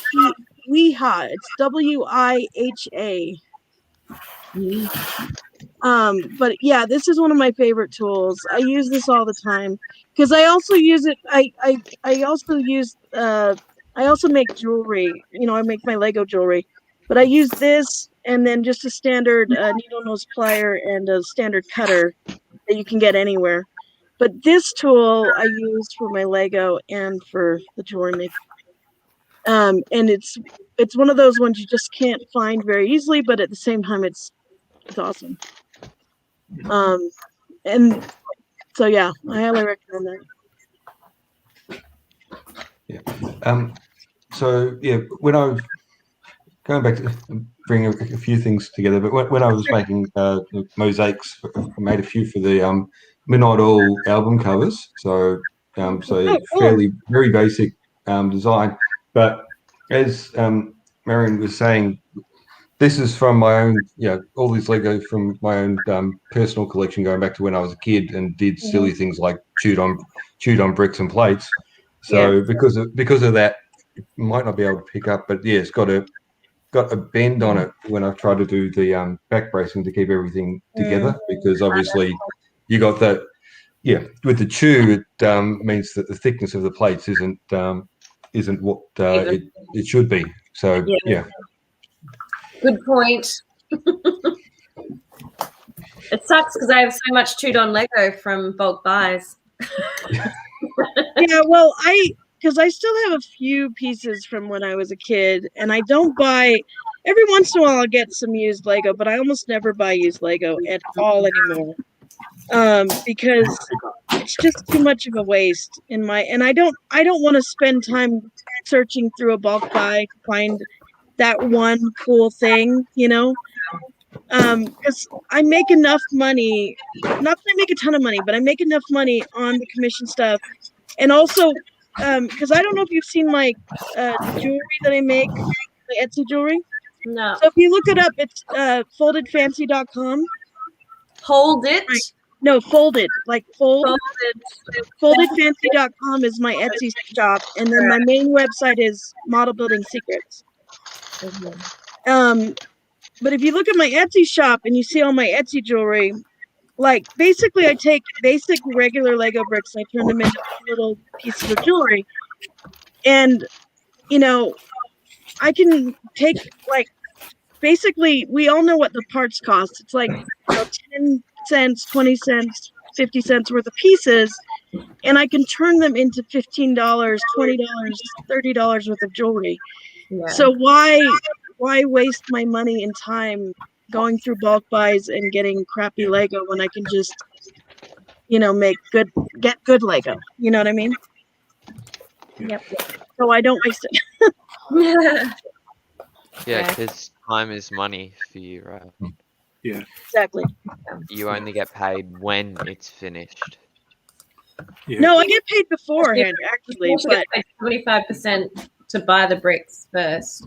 Which I is get good. paid 75% beforehand, but Yeah. but that's because I can prove that I can do this. Yeah.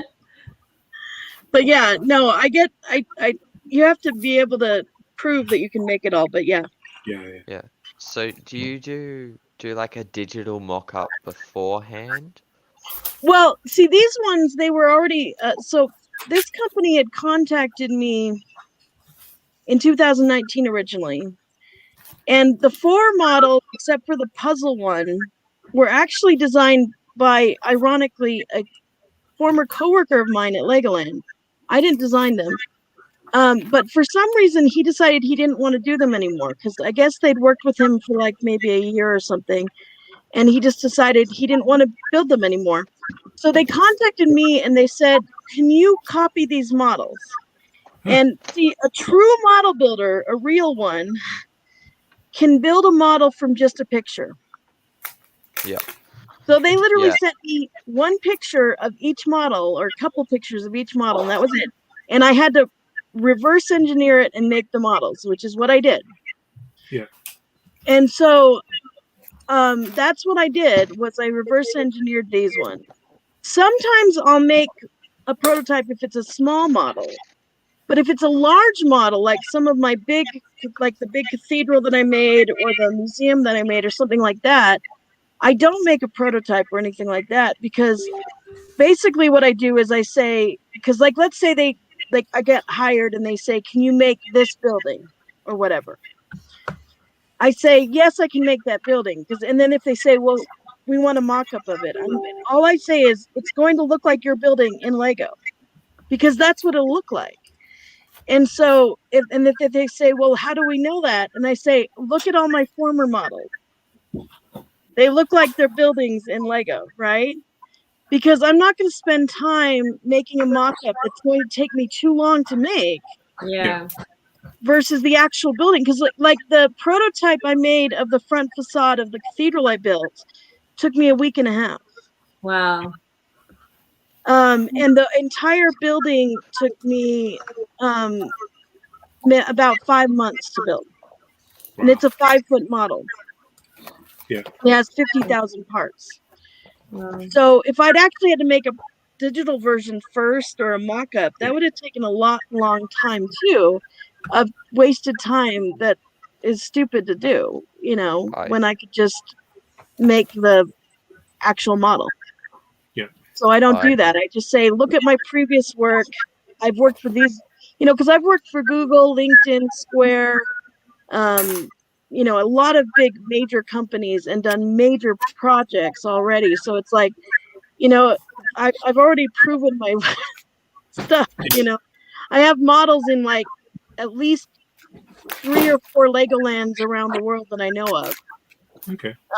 So it's like, I've proven my worth already in a sense, Yeah. Because you already have I'm gonna those head off. Yeah. So, Okay. See you, everyone. Seeing you, Matthew. Hopefully, next time I see people, we can all be mostly face to face. Most of you. Yeah. Eventually, I'll get back down to Australia. Looking forward to it. All right. See you later. It might be a couple of years or so. We are getting close to, or we are actually over time. Yeah, I was going to say we're going to go. Yeah, I might start wrapping things up here.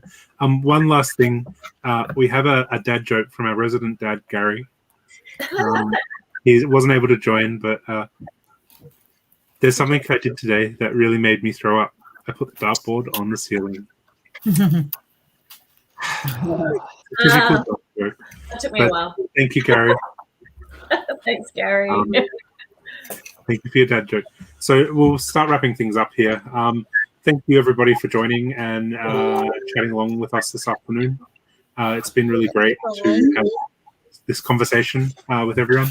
Hopefully we'll be back in person next week or next month. And we do have, as I said, the Moonee Ponds exhibit at the moment is still going ahead. So if you want to sign up for that, please join the Facebook group and sign up on the Facebook group in the Airtable. And all the details are there. If you want to become a member, membership is still available as well, and that's listed on the Facebook group in the events tab. So have a look at that as well if you're interested in becoming a member. Shoot through some questions if you've got any questions on that. And yeah, we'll wrap it up here, and hopefully we'll see you in the next month in person. Thanks, Wade. Thanks, Wade. Bye. This was a lot of fun. Have a good night, you guys. You too. Yeah. Bye. Thanks, Marianne. It was fascinating. Yeah, sure.